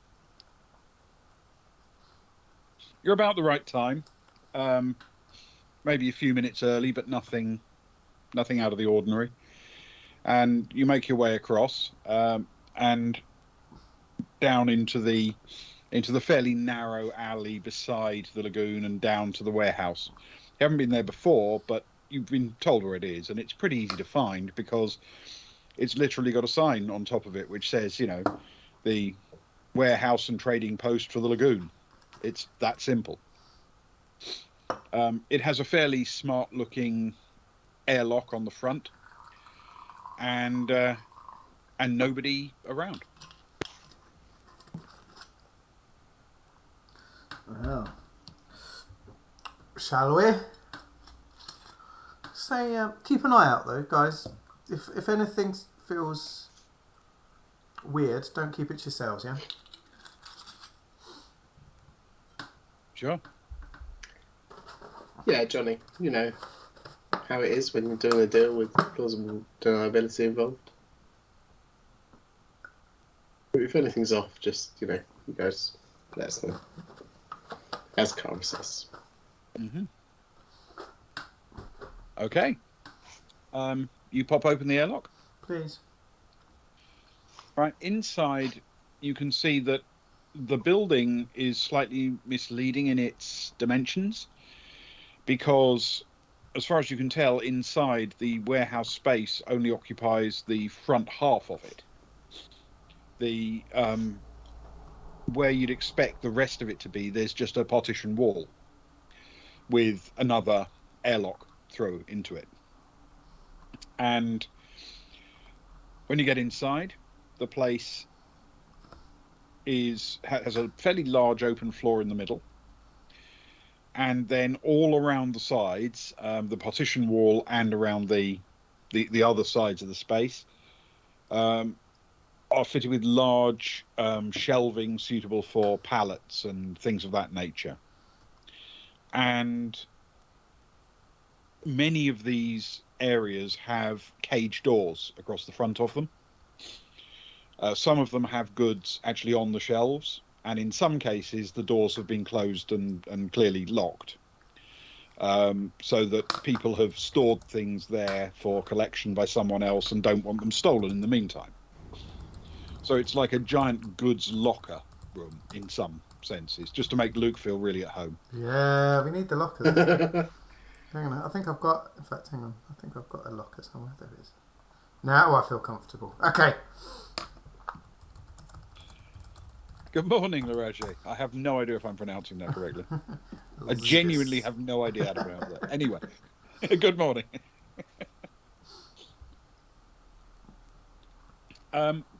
The space is not particularly clean and polished.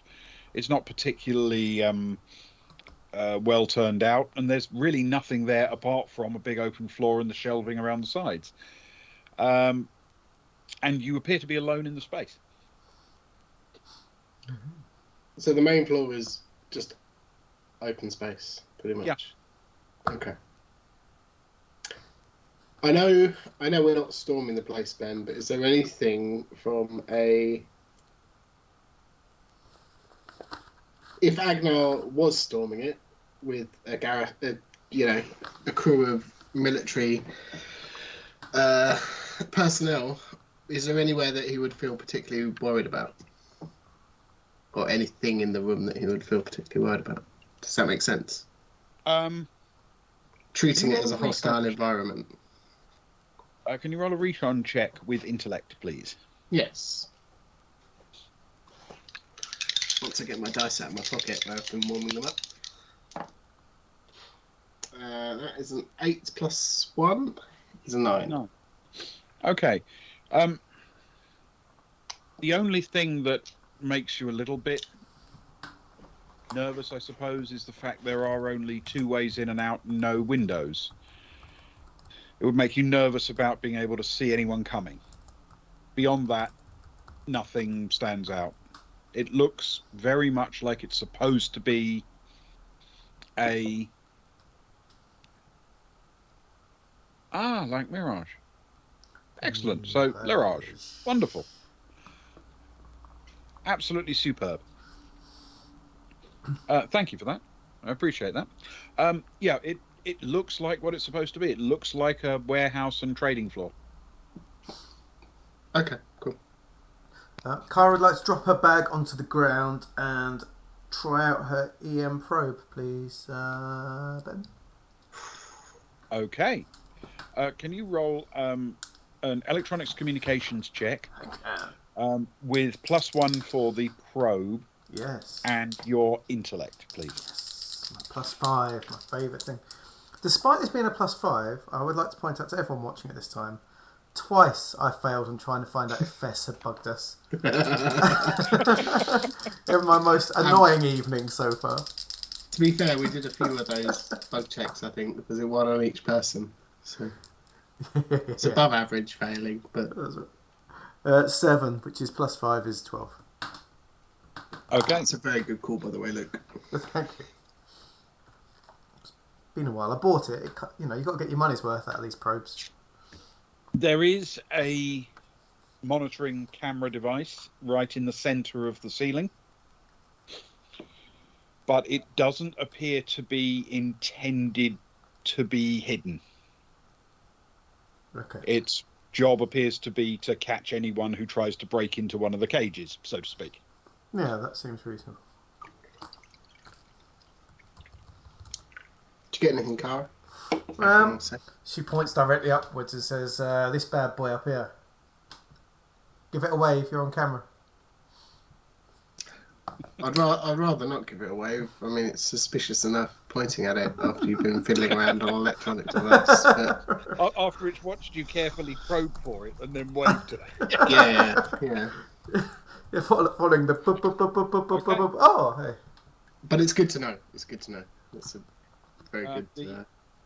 The other 3 put their bags down next to yours, and sort of wander around, peering in through the bars of the cages at the various pallets to see if there's anything really interesting out there and anything exciting in terms of what's there. But most of it looks pretty dull, and in many cases, it's just unlabeled. You couldn't tell what it was. It's in boxes or in sacks. Have they all just split off? They're scattered. Meandering around the space, yeah. Akbar sort of just puts his head in his hands, like it's looking after a bunch of school kids on a school trip. Just gone everywhere. But puts the bag down with the rest of them. Okay. It's a few moments later where you hear the other airlock, the one in the partition wall, cycle. And when the door your side opens, it opens to reveal Bemin, the Aslan you met. Yes. He sees you all there, looks up and smiles at you two, and walks over with his front paw held out to shake your hand. Kara will shake his hand, I think. Why not? Let's do it. Okay. Nice to see you again, she says. Well, nice to see you too. And very happy to conclude some business. Absolutely. It's what we're all here for after all.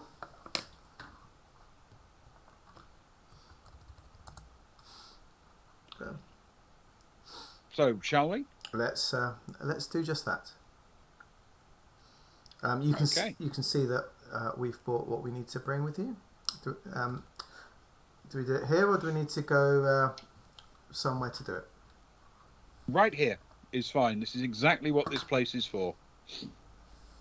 He walks over to one of the cage doors and unlocks it and pulls it open, and then wanders over and stands down looking at your bags. So, may I take a look? Absolutely. Why not? Why don't we take a look at each other's? You look at mine, I'll look at yours. Whoa. He reaches behind his back into a pouch and pulls out a fairly compact sort of brick-shaped thing, which is a box, and hands it over.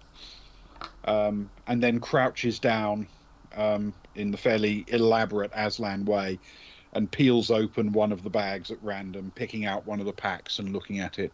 And then another. And then opens another bag and looks at that. I'm going to open the box, please. At slightly arm's length. Okay.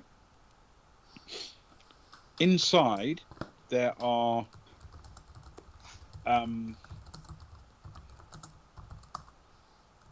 number of quite substantial, almost regularly cut.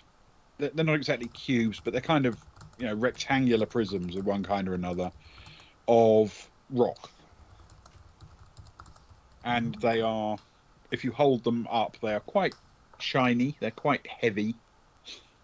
And quite appealing to look at, actually. Oh, if only Sammy had been fully fit. We could have brought her over.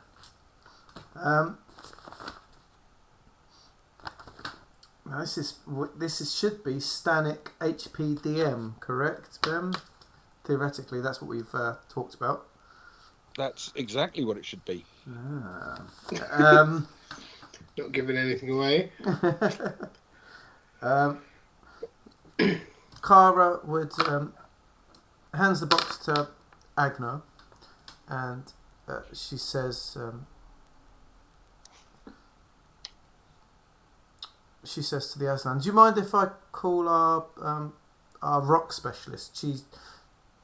She's a bit injured at the minute, so she couldn't come and join us. Would that be a problem?" No problem at all. Fantastic. I want you to be happy. And we want you to be happy. I like that about you. Yeah, I know. This is why we get on. I'm feeling this connection. I don't know about you. She'd like to try and call Sammy, please. Mm-hmm. Okay. Sammy answers after a couple of moments. Hey, Sammy. We're here, and we've potentially got. We think we've got our hands on some Stanic HPDM. Okay. If I sent you a picture, would you be able to tell me if it was... I know it's hard to tell without getting it in your hand. Would you be able to tell me if it's probably a yes or probably a no? Sure, maybe. Okay. And I'd like to take just... As Agnar's got it in his hands in the box, just lean over it and take a picture to snap it over to her, please. All right. Can you do a photography check? I can't remember what that is. Visual arts? Visual media, media. There you go. Let's do that. Quickly, just quickly, while Kara's taking the photo, Agnar will just, under his breath, he'll say to her, just ask her if there's any, quick and obvious test, or quick and not so obvious test, I guess, that we could do. Oh, yeah. You've got to... So as she lines up the photo, can I add education, as that was literally what I studied? Yes, you absolutely can. Thank you very much. Nice. That's perfectly sensible. Thank you.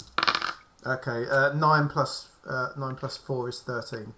As I take that 13. picture, and send it off, I'll say, is there anything that we can do to sort of like rub it, or Agnar can do to rub it or lick it or massage it into his eyes or something that you can get like a flavour or a sense or anything out of it? All right. I'm going to do the image check first for Sammy.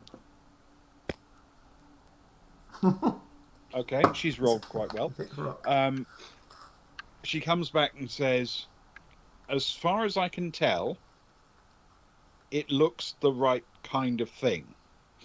But if you want to do a test, you need to find something cartilaginous, like your nose, and put it on your nose, because the rate at which it presses down will make a difference. Okay. Well, she's got her phone in one hand. Cara reaches into the box with the other, picks it out without saying anything to Agnar, and pushes it onto his nose. He allows it, but he was. Is she taking the piss or something? He tries to say without moving like the upper part of his mouth, you know, for a wolf. Are you telling Sammy what you're doing at the same time? Yes. She says it won't work with a Varga because they don't have cartilage in their noses like that. Okay. She takes it back and gives his nose a little rub and then pushes it against hers. Send me a picture and I'll tell you if it's right. Okay. She sends a picture. She's smiling with the old V sign up. Yeah. Do I need to roll again, Ben, for this? Yes. Can you do that with Bane, please? Oh.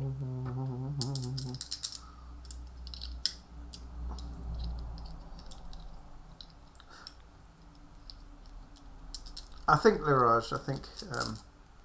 It's the way. I think so. Yeah, it's the vibe. I think some nights we play quite serious, not necessarily Traveller. Well, sometimes we do go very serious. If Sammy's injured, for example, or things happen. But yeah, sometimes comedic, serious. Sometimes out of nowhere, Ewan punches someone in the face with shotgun shells, and that's just the vibe for the evening. Does happen. And then feels really bad about it for a long time. Yeah, last time they murdered someone who had yet to put a weapon into her hand. It's remarkable. Okay, I've got to get rid of a 6, which means I've got a 4 plus 4 is 8. Oh, that's savage. Okay. No, right. All right. That's pretty good. Horrible bane. And Sammy rolled pretty well. Okay.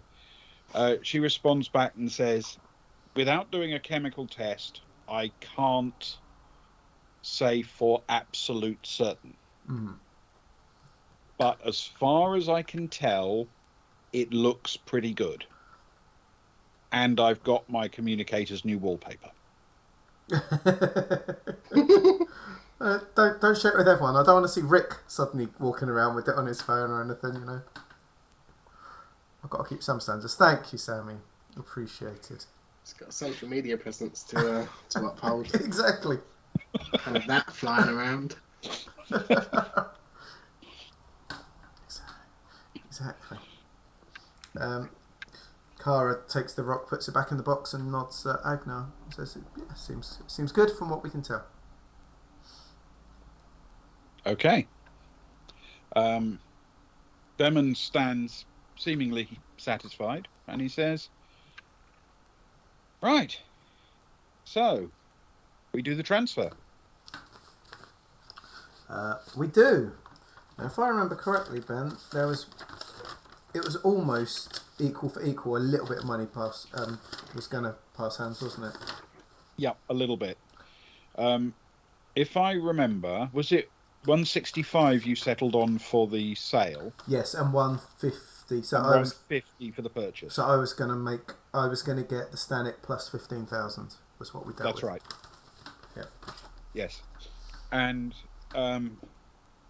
you bring out your devices and you cheerfully, enter in the relevant details. And after a matter of a few seconds, the transfer is complete. You now own the box of rocks. And Behrman says, I don't suppose I could prevail upon you to help load these bags into my cage? as long as your cage is in one of these rooms, I think we're all quite worn out from carrying it over here. He points to the one he opened a few moments ago. Just up there would be fine, thank you. Okay. Kara grabs a bag and chucks the first one up there. Okay. It's not high. It's not one of the high ones. It's one up off the ground floor, basically. So it's waist height. And each of the party picks up their bag, presumably, and throws it in very quickly. Can everybody do a quick... Mhm. I'm going to go with survival check. Yay. What we want to hear. With intellect. Survival's definitely one of those I'm glad I made sure I got a 0 in, at least. Yeah, it feels like that. That's a 5 with 0 from Aslan. That's 5.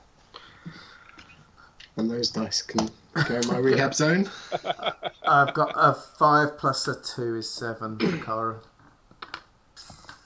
Okay.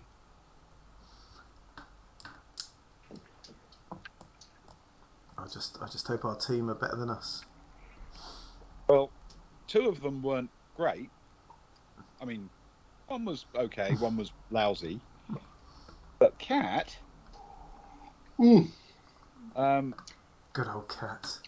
Always when we need it. Yeah. And has some pretty decent intellect. She pulls it out the fire when it's needed. Pulls us out the fire when it's needed. Okay. She doesn't say anything, but she gives a sort of meaningful glance towards Kara as she walks away from the little cage, and then walks over to stand behind Zoe relative to Bemin, if that makes sense. To put Zoe between her and Bemin. Mm. That is very interesting. Where is Kara in relation to Bemin? You guys are all sort of reassembled in the middle of the room. Bemin hasn't really gone anywhere. He's just standing in the middle. He's closer to the airlock on the partition side. And you're all gathered a bit more towards the airlock leading to the outside on the front. Mm-hmm. What is his current... Does he look as casual as he has done throughout it?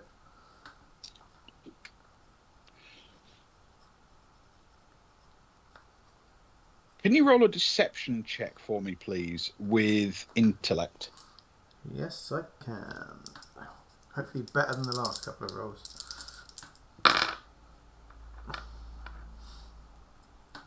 And it is 9 plus 2 is 11. Yes, he doesn't seem to have noticed anything out of the ordinary. He's looking completely relaxed.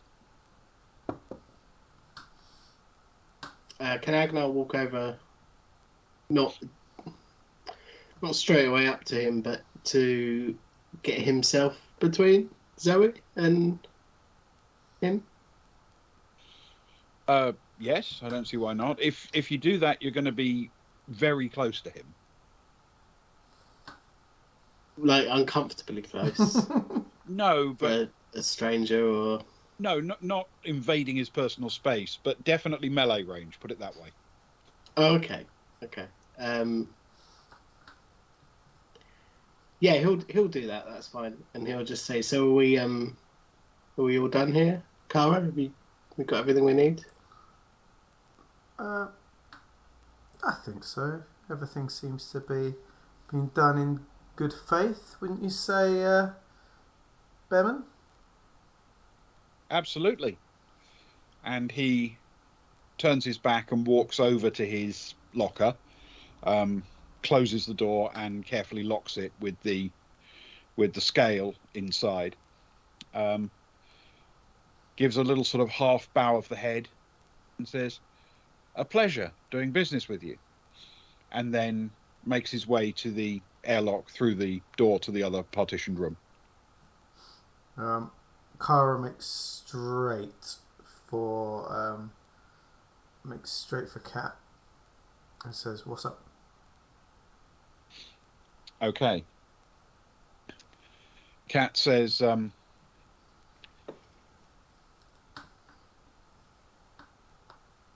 sometimes, not today, sometimes these cages hold people.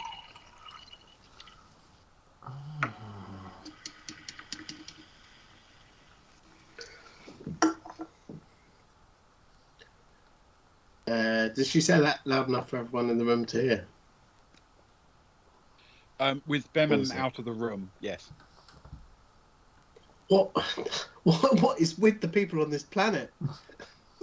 Not sure I want to retire here anymore. I loved it at first, and it grew on me, you know. But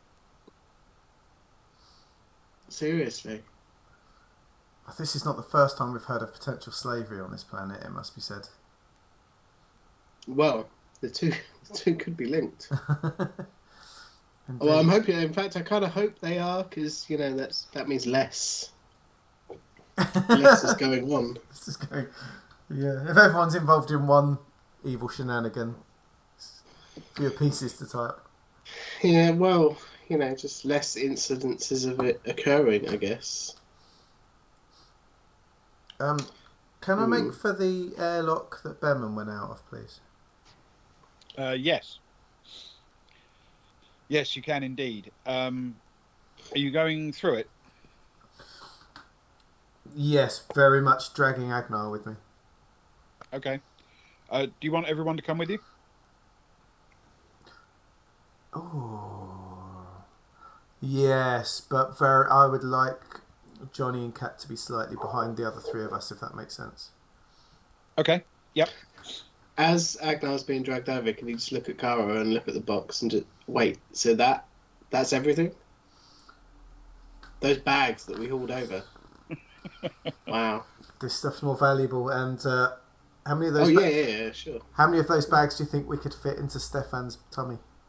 I mean, I'd rather carry the light stuff. There's a good deal on all parts. Exactly. If this is legit, it's all good. It's worth it. It's an easier sell. Let's put it that way. Definitely. And I mean, the box, it's not that big, but it weighs 5 kilos. Yeah, it's a chunky enough thing.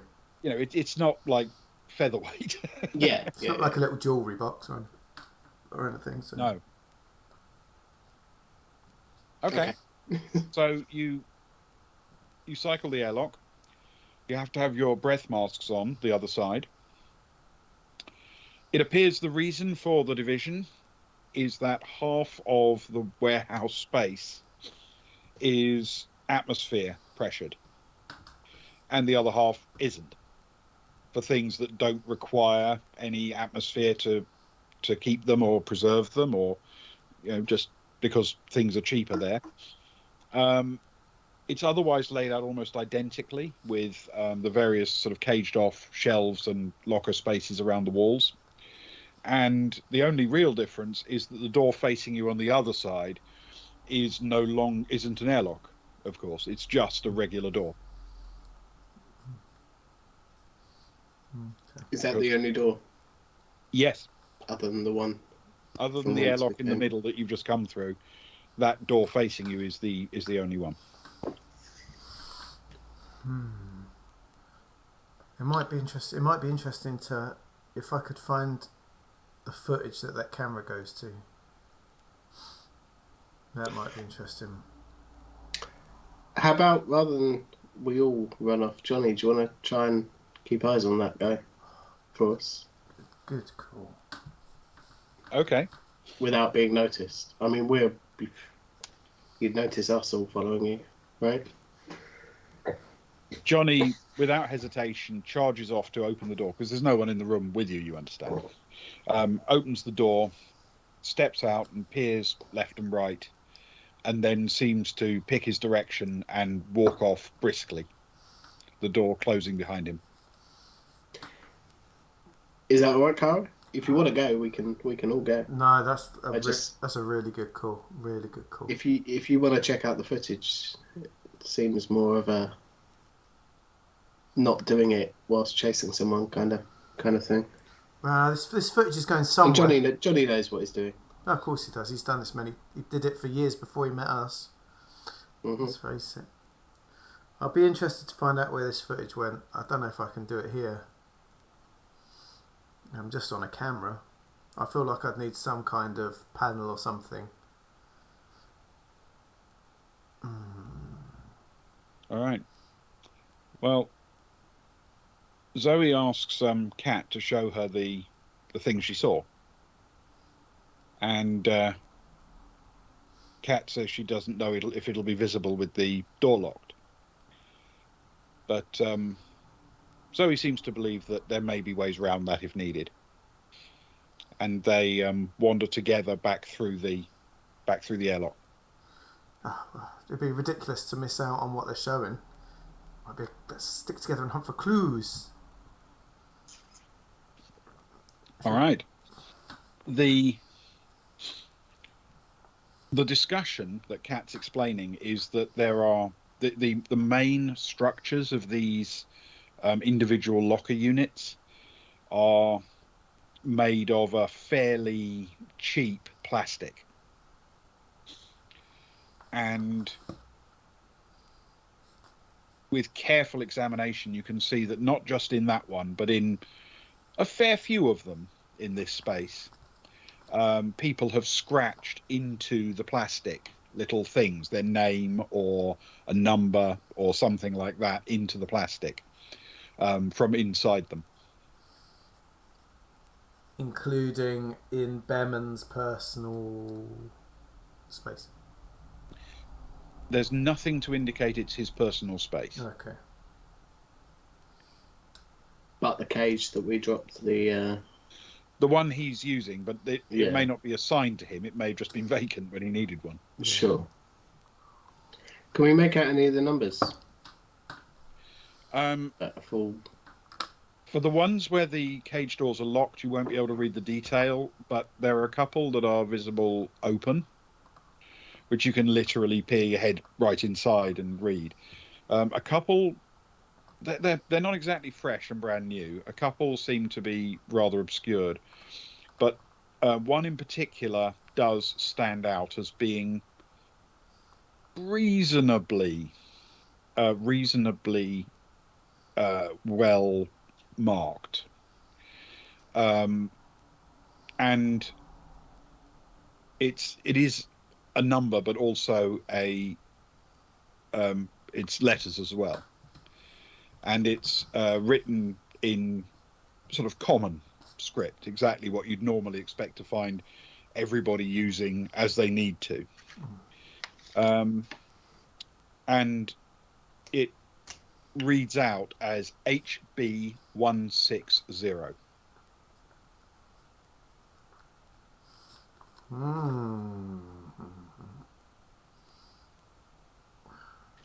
Okay.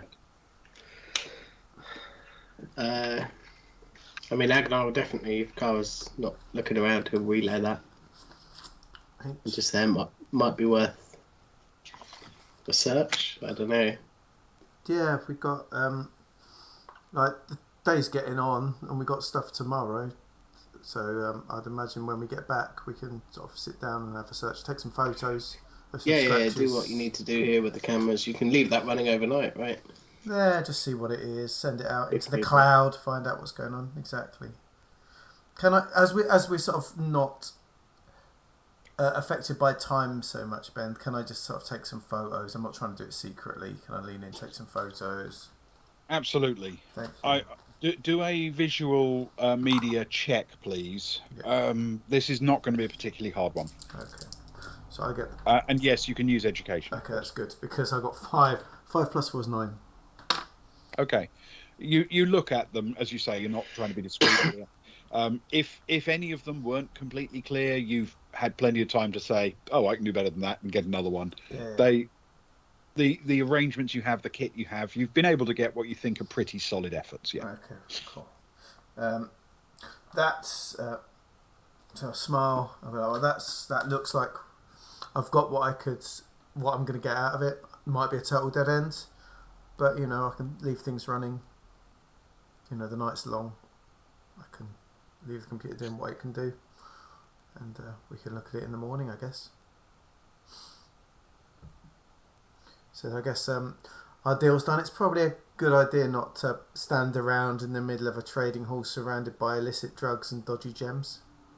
I believe you said something similar. I think it was Stefan that told us that would be a good idea, Ragnar. Yeah, probably. That sounds like him. Yeah, when doing crime, remember to then leave. Yeah. Okay. Well, if there's nothing else you want to get here, I'm happy to make our way back to the hotel. Mm-hmm. Okay. Though I'm beginning to trust the law enforcement on this planet less and less. If they've got a panic alarm in that kind of place that we were last at, and there's a legitimate trading hall that's not that well investigated. That's a very, very good point. I feel we might need to take the law into our own hands, not for the first time. What again? I wasn't saying that. Too late. That's definitely what you were saying, Agus. Don't be coy. Your general days are coming back to you. You want to start going around barking orders. Well, things clearly aren't running right as they should around here. As I think they should around here. Yeah, that was the case. Yeah. And this is Agnar. He has a very strong moral compass, does Agnar. Yeah. He does. He's the best. And he doesn't use it, but he does have it. Yeah. Yeah, definitely. I think it's in the heel of his shoe. Let's get back, and we should probably relay this information to management. Yeah. Yes, that's a very good idea. At the very least. Oh, at the very least, they'll know what to do. Well, exactly. That's what they're there for. As we head back, I'm just double checking. Do I know? I think I did. Kara and Amara swapped numbers, didn't they, Ben? Trying to check. Kara and who? Sorry. Amara from Lara's band, the one that we didn't kill. Oh yes, absolutely, yes, yes, they did. Cool. I want to call her. I don't need to necessarily make a big thing of it. You can make it as big a thing as you want.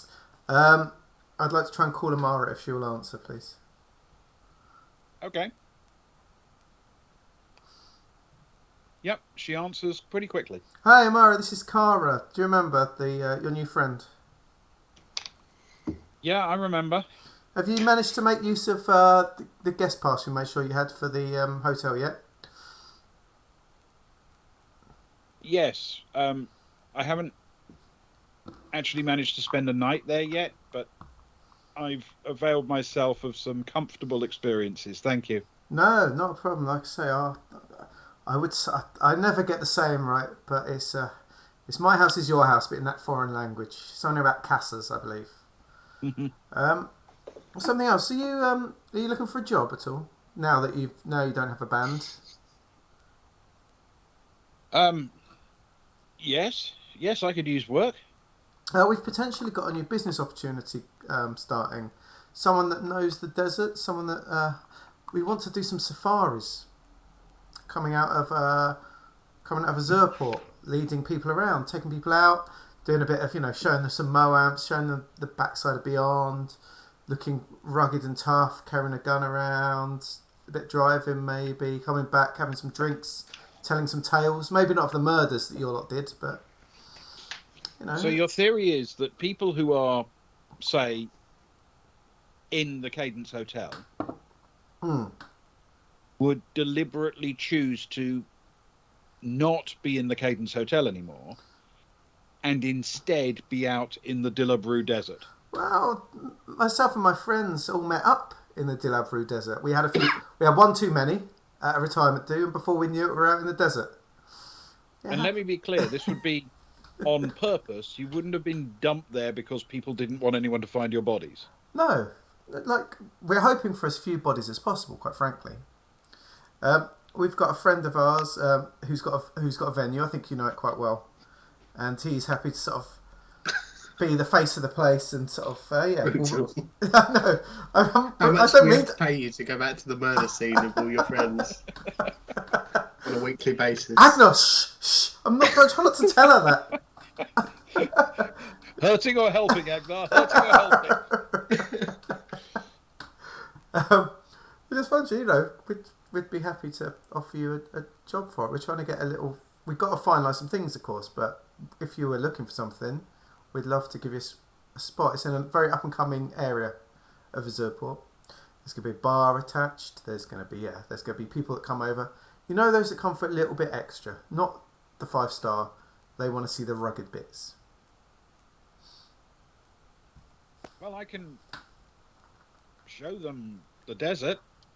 That's what I thought. It felt like it was your thing, the desert. I spent enough nights standing guard. Exactly. And the main thing is that most of the time you wouldn't be standing guard. Maybe when you guys are out there in the desert, you might be doing it a bit. But when you're back in town, you can real beds, some proper food, let your guard down a bit, maybe find a sauna. We'll build a sauna in there. Everything you need. Does sound good. Well, I'll tell you what, I'll give you a call when it's all finalised, but if you're interested, how about I pencil your name in and we'll be in Thank you, touch. I'd appreciate that. Oh, not a problem, not a problem. It's going to be called, what's it called? Telon's Tours, I believe. Geelon's tours. Yep, good stuff. Nice one. Thanks. You take care, and remember, if you pop by the hotel, say hi to us if we're there. Will do. Ta-ra. Cara, I'm gonna give you some advice that I once overheard some of my troops saying. They didn't know at the time that I was there when I overheard it, but I overheard them talking about those sorts of decisions were management decisions, and that they didn't get paid. They didn't get paid to make those decisions, and so they shouldn't be doing it. I mean, it felt a valid point. I have to say, they loved her. They loved her though, didn't they? We all got on well. I mean, they still spent a lot of time running for kilometres because, you know, they were one step away from forming a union, which in the army is unheard of. Because we're already a union. Anyway, those sorts, you're not paid to make those sorts of decisions. Leave it up to the would-be management. You know what, Ragnar? They are the management, but I do think even we can offer little favours to our friends. I think that's part of being an underling, throwing out the crumbs of comfort. Okay. Well, if that's the purpose behind that phone call, then that's fine. If they moan about it, I'll just say that you put me up to it. No, they're not going to moan about it. You're doing their job for them. Well, I enjoyed it. Part of it. It was nicer to talk to her than just wander back with the same old faces. Than me. No, that's not what I meant. That's not what I meant. Saying. No. She okay. looks around desperately. I'm only joking. Johnny, maybe.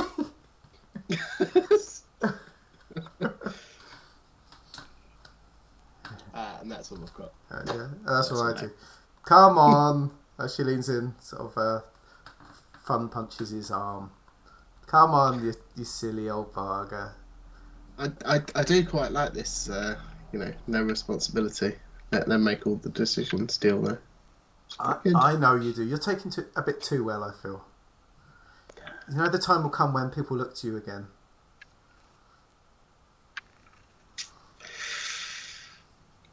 I don't know. I think we've turned a corner.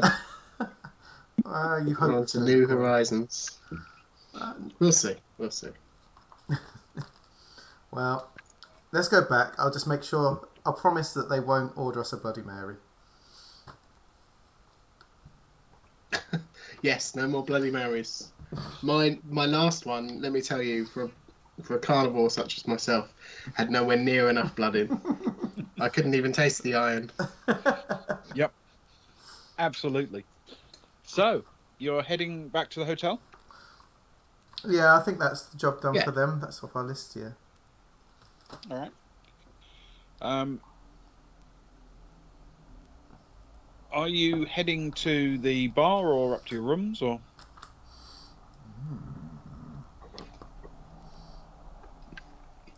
What do you think, Ewan? You got anything particular? Agnar will stick his head in the bar and see if he can see if the others are still there, I guess. We could just message them, but seeing as we're there. Well, you would know. I don't. Oh, yeah, that's a very good point, man. Luke, what do you think? I don't get to decide what your player characters are doing. I feel like, no, you've given up on leadership a bit too much here. You've been getting other people to choose what you do. What we do, Luke. It's a shared experience. Yeah, let's have a look. Let's see if our friends are in there. It's always fun turning up sober when people are half drunk, you know.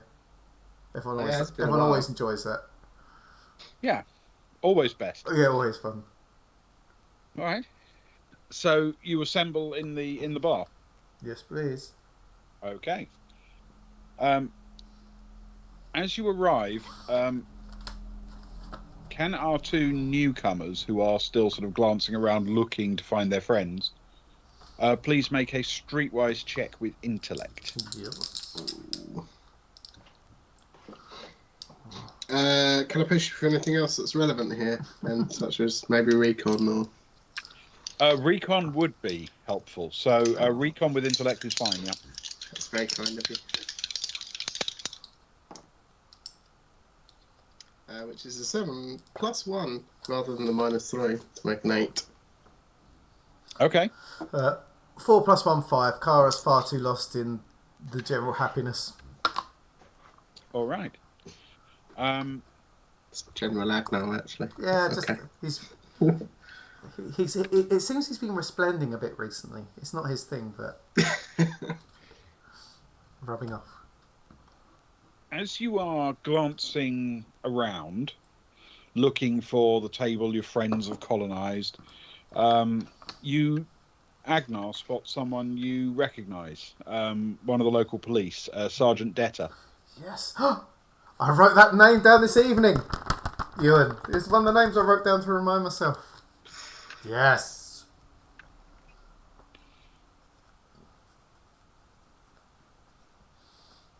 He'll just give Kara a little nudge and not point, but generally turn in that direction as he's talking and just say, "There's our friend Detta over there." Now, if I remember correctly, Kara was asleep at the time. She was having a lie, so she has no idea who you're talking about.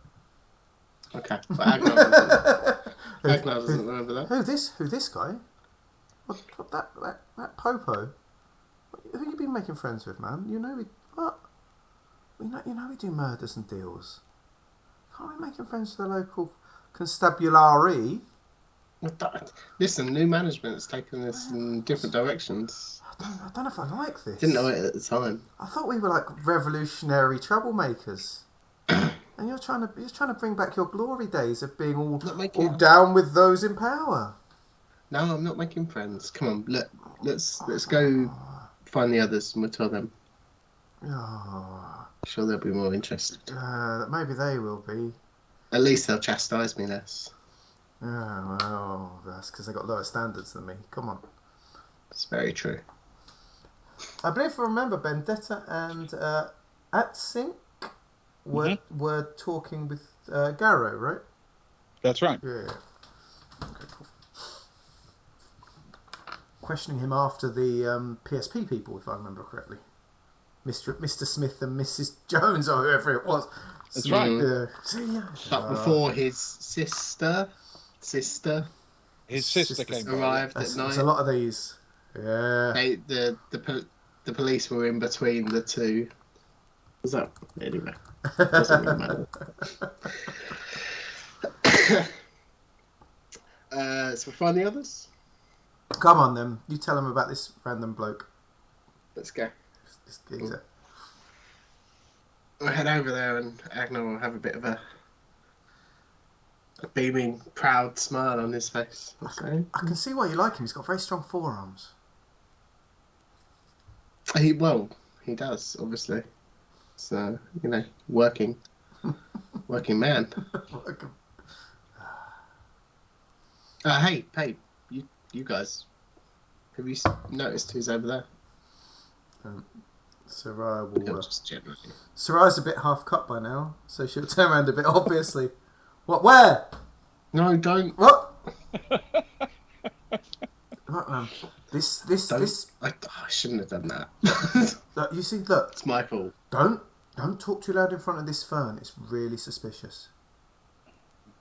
Detta is quite calmly surveying the bar, and it isn't very long before he spots people he recognises and comes meandering over. He's not like at a dead run or anything, he's just wandering across.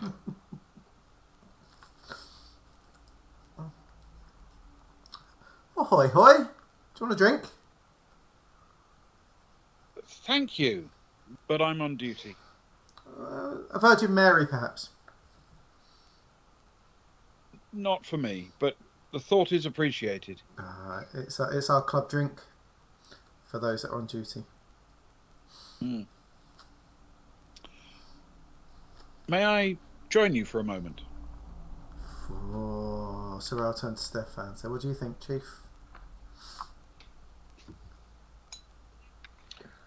I noticed how you shifted management solely onto me at that point. Management and responsibility. Yeah, no, of course. Sit down.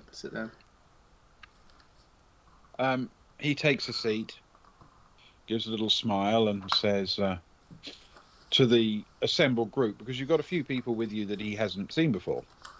Quite nice. My name is Detta. I'm a sergeant with the police here.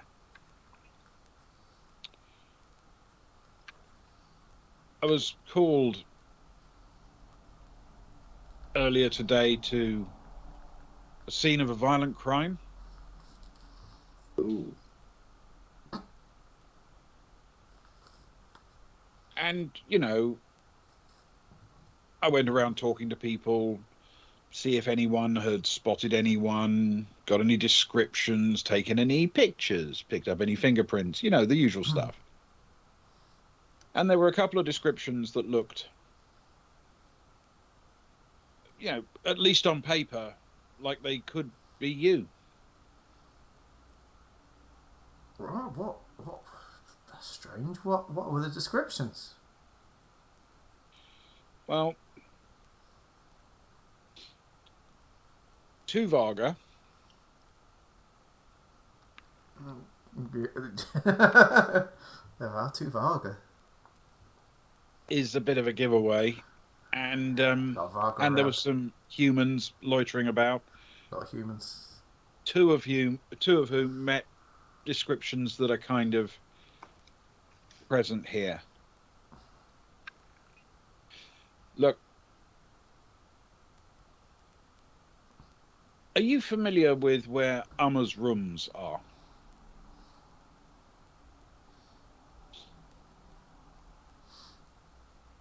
Amma's rooms. Is that a bit further out? The dodgier part of town? I think that's a very fair description. Not too far from Degex Bar. We've been Degex Bar. You know Degex Bar? Fairly close, yeah. Yeah. You ever been there on a festival night? I've only ever been there on festival nights. Oh, when you're off duty, I hope. Always. Oh. Can I drop something in really quickly?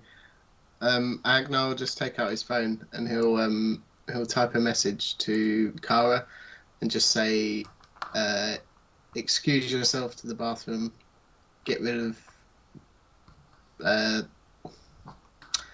Get rid in the room.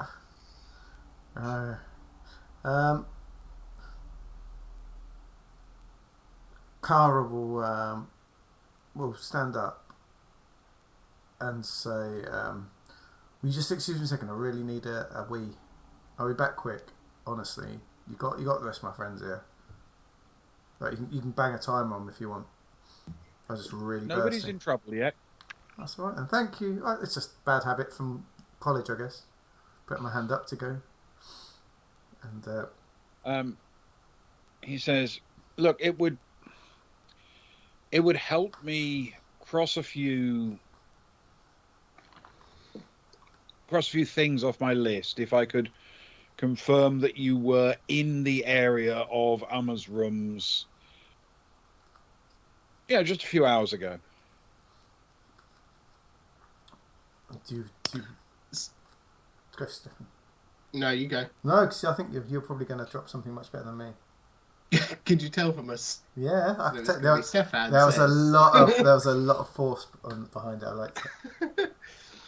Stefan will turn to him and he'll say, I hope you can understand. We've been to some dodgy places with some questionable law enforcement. Oh, I like the Circle Club. Much like the Circle Club. Where did we pick up Johnny? That was oof. Whatever that planet was. That was Osin. Osin. Have you been to Osin? I haven't had the pleasure. Oh, not much atmosphere. Just look after yourself if you do. Listen, we've been to some places. We've been in the areas of some incidents that the police have had an interest in, and it's the people have jumped to conclusions quite quickly. I think we're not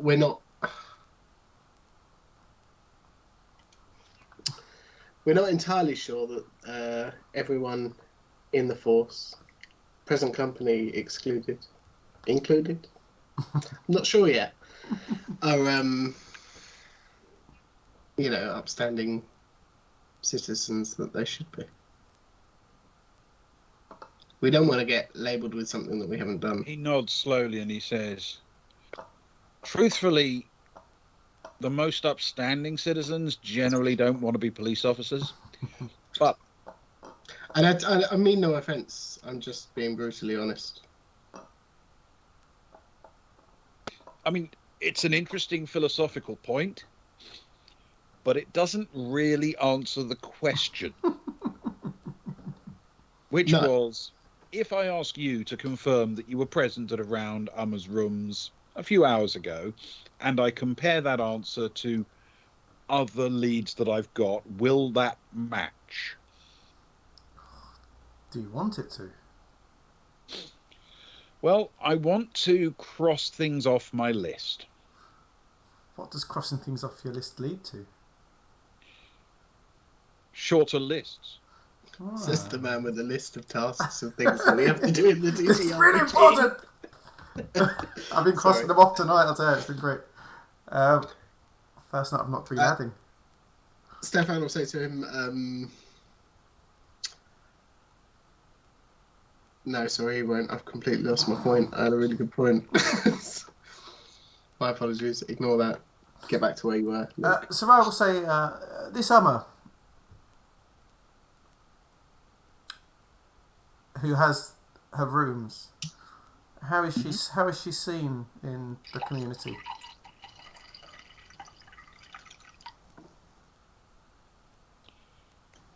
I don't really wish to belabor the point here, but that's not one of the things on any of my lists. Do you have a folder for your list? Where would you get a folder? We've been looking for a folder. We can't really afford paper in the police. We do everything electronically. Oh man, that's funding cuts for you. We've been around that part today, haven't we? We've been around that part of town a couple of times. We'd like look What's that? This opulent surroundings, we love to sleep in opulent surroundings, but we love to slum it during the day, if you know what I mean. So it's possible we're around those parts. I wouldn't surprise me. What was that bar we went to? That dodgy bar we went to today? Well, remember? Yeah, well, that was Degex. We went to Degex again. It's not dodgy. It's a wonderful thing, and I've heard it's in a very a big development area where there's going to be some really good things building up over the next few years. Make a note of it. It's the up and coming hip place to be. I mean, it might not be dodgy, but it's no, Stefan sort of gestures around. It's kind of trend. It's bohemian, I think. Is Soraya and Stefan, can you each roll a deception check for me with intellect? Oh dear. It'll be obviously opposed. Yes, of course. Quite rightly so. Deception plus what? Intellect. Oh, Soraya's a really bad liar. Yeah, so is Soraya. Well, they're the worst liars. Because they're management. I've done all right though. Depending on I've got a 0, but it's a 9. Yeah. 9 with 0. 9? A minus 1 plus 1 is 9. That's it. So I got a 9. With 0. Good line. And 0. So 9 again. They give themselves a little secret fist bump, thinking they've lied very well. Yes.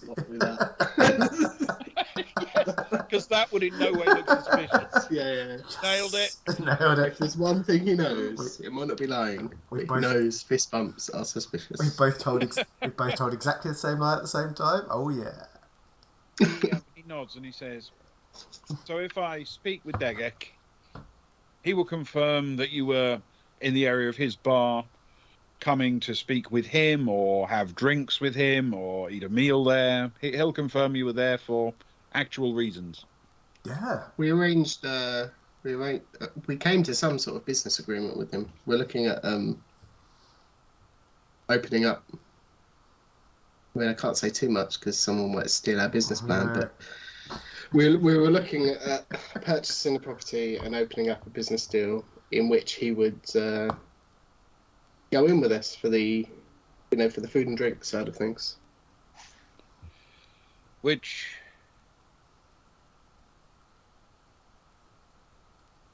means pretty obviously that you would have a good reason to be in that part of town, and therefore anyone who just saw you wandering about would be leading me down a dead end, really, wouldn't they?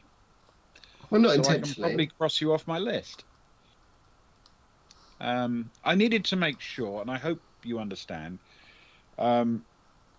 in case you end up back on the list again, I should tell you that a witness did come forward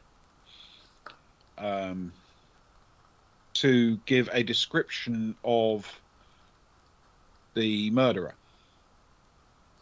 Murder? Yes.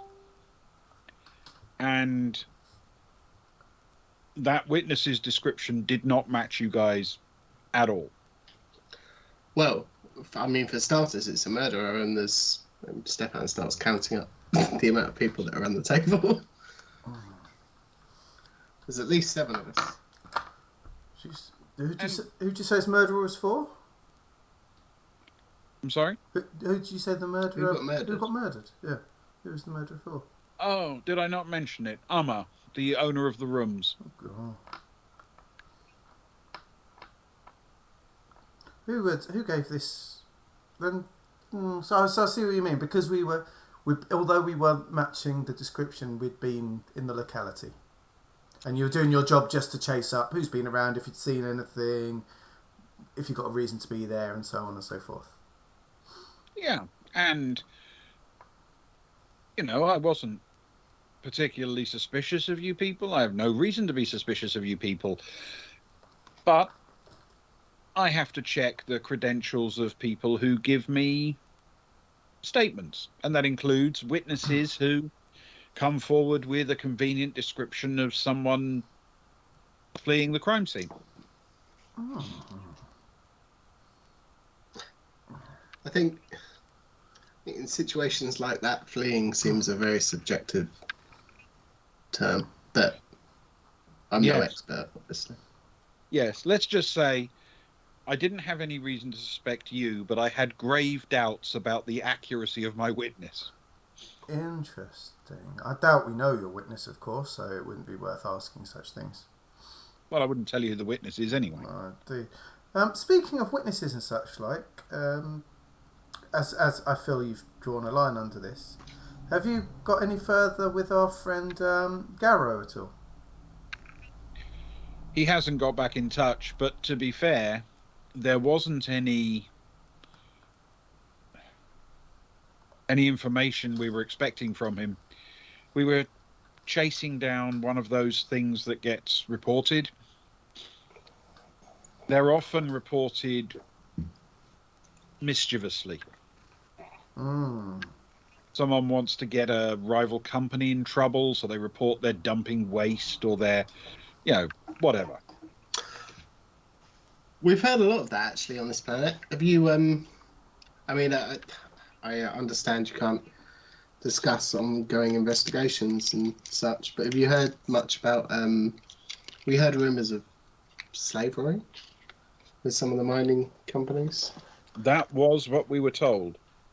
However, a quick look around the mining facilities indicates there isn't really a lot of space for slaves, if you know what I mean. They tend to be really small concerns. Yeah, sure. It would be hard to hide a group of slaves, you know? Yeah. I mean, to be honest, I think that sets our mind at ease a little bit. Soraya and I certainly wouldn't want to start up a business on a planet that not condones, but, lets people get away with that sort of thing. Well, indeed. Thank you. That's quite all right. Now, you're staying on planet any much longer, or are you leaving soon? I think, is it 2 more nights or 3 more nights? I lose track. It's 2 more nights, is it? A couple more nights. We've got some more business meetings tomorrow, and a couple of things to finalise with our plans. If you don't mind, can I swing by and have another chat with you tomorrow evening? Are you just trying to get a free meal out of us in this lovely hotel, Sergeant Detta? Well, I was more worried actually, Soraya, because I was going to offer him a drink, but obviously he can't accept a drink from us if he's It might be off duty. going to have a professional meeting with us tomorrow. But if it's a casual one, then Yeah, exactly. If it's as friends, then he can join us for the evening. Well, much as I would be very happy to spend social time in your company, it wouldn't be that kind of thing. No, I'm sorry. You see, having got a little bit of a feedback from you, I now need to go back to my witness and ask a few more questions. And before I can really cross you finally off the list, I then need to come back and compare again. You understand? It's a lot of boot leather. It's the job. Someone's got to do it, I suppose. yeah. Well, perhaps when all this is behind us, we can have a drink together, and Soraya and I can probe you about the ins and outs of business on this planet, and who to avoid if we don't want to end up getting reported to the police every 2 minutes for something we didn't do. Yeah, well, tomorrow night then. I take it you'll be back at the hotel in the evening, whatever your business will be concluded during the day? Hopefully. We tend not to stick to a strict schedule, but we certainly have rooms here. And Kara, Stefan looks around a bit, looking for Kara. She paid for the rooms, so she's quite keen that we use them as much as possible. To be fair, depending on what I find out, I may even be able to do the conversation electronically. So we won't worry about it too much at this point. If there are really serious things to chase down, then of course I will check in. Sounds like a plan to me. Thank you, Sergeant Good. Glitter. Well, thank you for your time, and I'm very sorry to have disturbed your evening. And he stands up and walks off, not very far before he gets his communicator device out and makes a little note on it, just hitching his step a little bit as he goes, and then puts it away and strides off confidently. Sir Ra will sort of lean across to Stefan as he goes and says, I wasn't expecting him. Have you seen the other person that's following us in the last hour or so? No, I haven't seen anyone else. He had the person that was with him when he was questioning our mate, No. Arrow. At sync. Yeah. Just him on his own. Strange. Do we need to kill him? Do you think? There's the chance to everything these days. I think you let power go to your head, Stefan. Keep it calm, or I feel there might be a coup. Yeah, Kara's definitely in the loo. Kara's gone upstairs and dumped the stones wherever we dumped the drugs beforehand. Out of the way. During this time. And I guess he's probably coming back down to join the party at this point. Mm-hmm. Well, once you...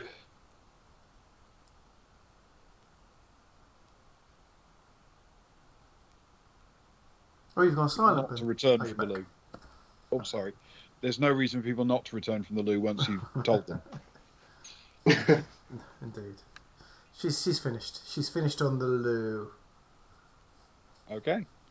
So is this the end of your day? I can't see any reason to stay up any longer, is there? I guess we've let our resplendent friends eat and drink with us. Stefan, I'll just say before we all head to bed for the night. It's been a long old day. There's been some twists, especially at the last minute. I feel it's an important job as management. Turn to Soraya. That you voice any concerns that you may have over what's just occurred or any other events during the day. Does everyone feel comfortable in the situation we're currently in? How's everyone doing? Kara puts up her hand a little bit and sort of whispers, yes, Kara. I may have offered someone a job in the new business. That's wonderful. Who? What job? The woman that we didn't kill from Lara's band. That's a lot of women, to be fair. the only one that we didn't kill from the band. The survivor. The survivor, the one survivor. After a job to work on the Telon's tours. I hope that's okay. I feel that she needs a job. That's alright. I shrugged. What do you think? Seems alright to me. Seems a kind thing to do, I suppose. I'm glad you told us. I feel like as a team, there's some real synergy happening. Some real sort of blue sky thinking, I think. I like it. I'm a fan of this. This is good. It's perfectly fine, but I meant more on a personal level than a professional one. How are we all doing? Is everyone alright? Anyone unnerved by that last conversation or anything else that's occurred during the day? Or not occurred? It's all good. You're doing a really good job. Agnar and I were saying you're doing wonderfully, and we're feeling very secure in our positions, and we would like you to stay in charge for another day, if that's okay, if you're happy to. We're more than happy, right, Soraya? We're more than happy to. It's very kind of you to say, and we're glad that you feel comfortable enough to open up to management and discuss. Can we just? Thank you. But if you ever decide to do an icebreaker in the mornings before brunch, then we're probably going to send you to the guillotine. That's fair enough.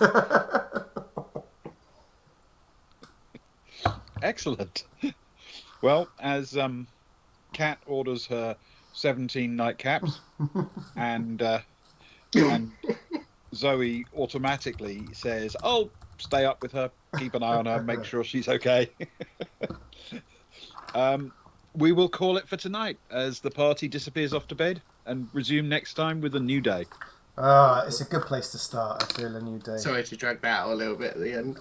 It's all right. You're entitled to.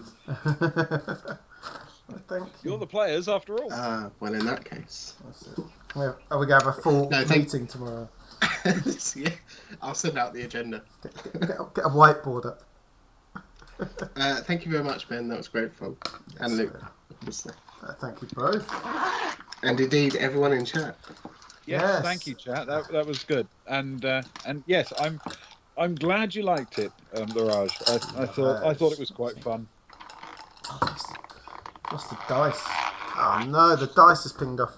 I can't focus on the stream until I find my dice now. I couldn't believe it that Detta rolled a 9 as well. All 9s. Oh, You all rolled 9s, and I had to re-roll him, and ended up with a 7, I think. Yeah, 7 on the re-roll. Oh man, blimey.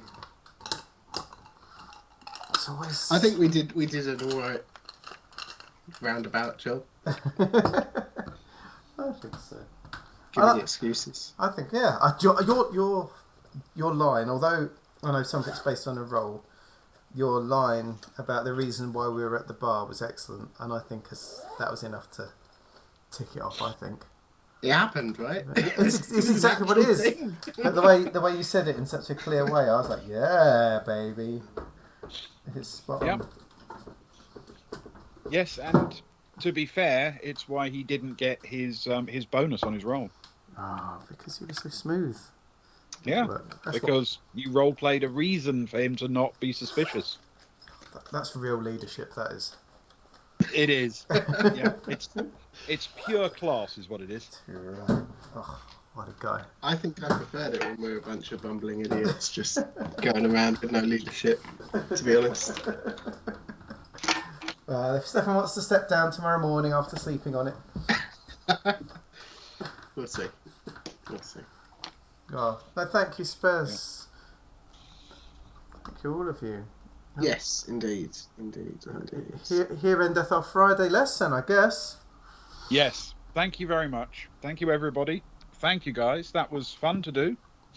And nice to get back into Traveller after a couple of weeks off. It really was. Yeah, definitely. Putting a glove on again the next winter. Lovely. Who's got the plan for tomorrow? What's the plan for tomorrow? There is a plan for tomorrow. The plan tomorrow is Luke. Yes, but it's all of us, to be fair. It's just I'll be the one that's stressing in the hours leading up to it. Yeah. Yes, you're the one with all the work to do tomorrow. Luckily, I've done most of the work beforehand, thank goodness. Leading up to the last session was the worst. I've got most of the stuff done now. Tomorrow we're playing Orbital Blues, which Socks has been far too excited about all week because she's a glorious game. Fellow player. So Orbital Blues is it's like Cowboy Bebop. It's Firefly. It's that sort of vibe in space. That sort of space western. They're an episode 0 and episode 1 in. They've made some friends. They've found some leads. They've drunk some knob, eaten some nuts, and I've just jumped on their ship with the old poo clutch, ready to fly down. I think you were heading for Reno, was your plan. But who knows what's going to happen when you're actually on board the ship. Yes, I think that was basically what we were talking about, because it was where several of our potential leads crossed, I think. Yes. I think you had the chip, didn't you? You had the chip anyway to get some money. I think you worked out the least dangerous guy was down there. And there was also someone else that was a good backup catch or something. And there were a couple of others where they were likely to be loitering in that kind of place. Like the guy who framed the guy in prison. Yes, of course. Yes, it was likely partner. We might blunder into him in that kind of place. It just felt like a good thing to do, you know? Yeah. So we're heading down to Reno 12 tomorrow night then, unless you put a handbrake turn in space, which of course will be all down to Ewan as the captain. That's right. We democratically to roll the decided that dice. Ewan was in charge. To decide where we're going to go. Yeah.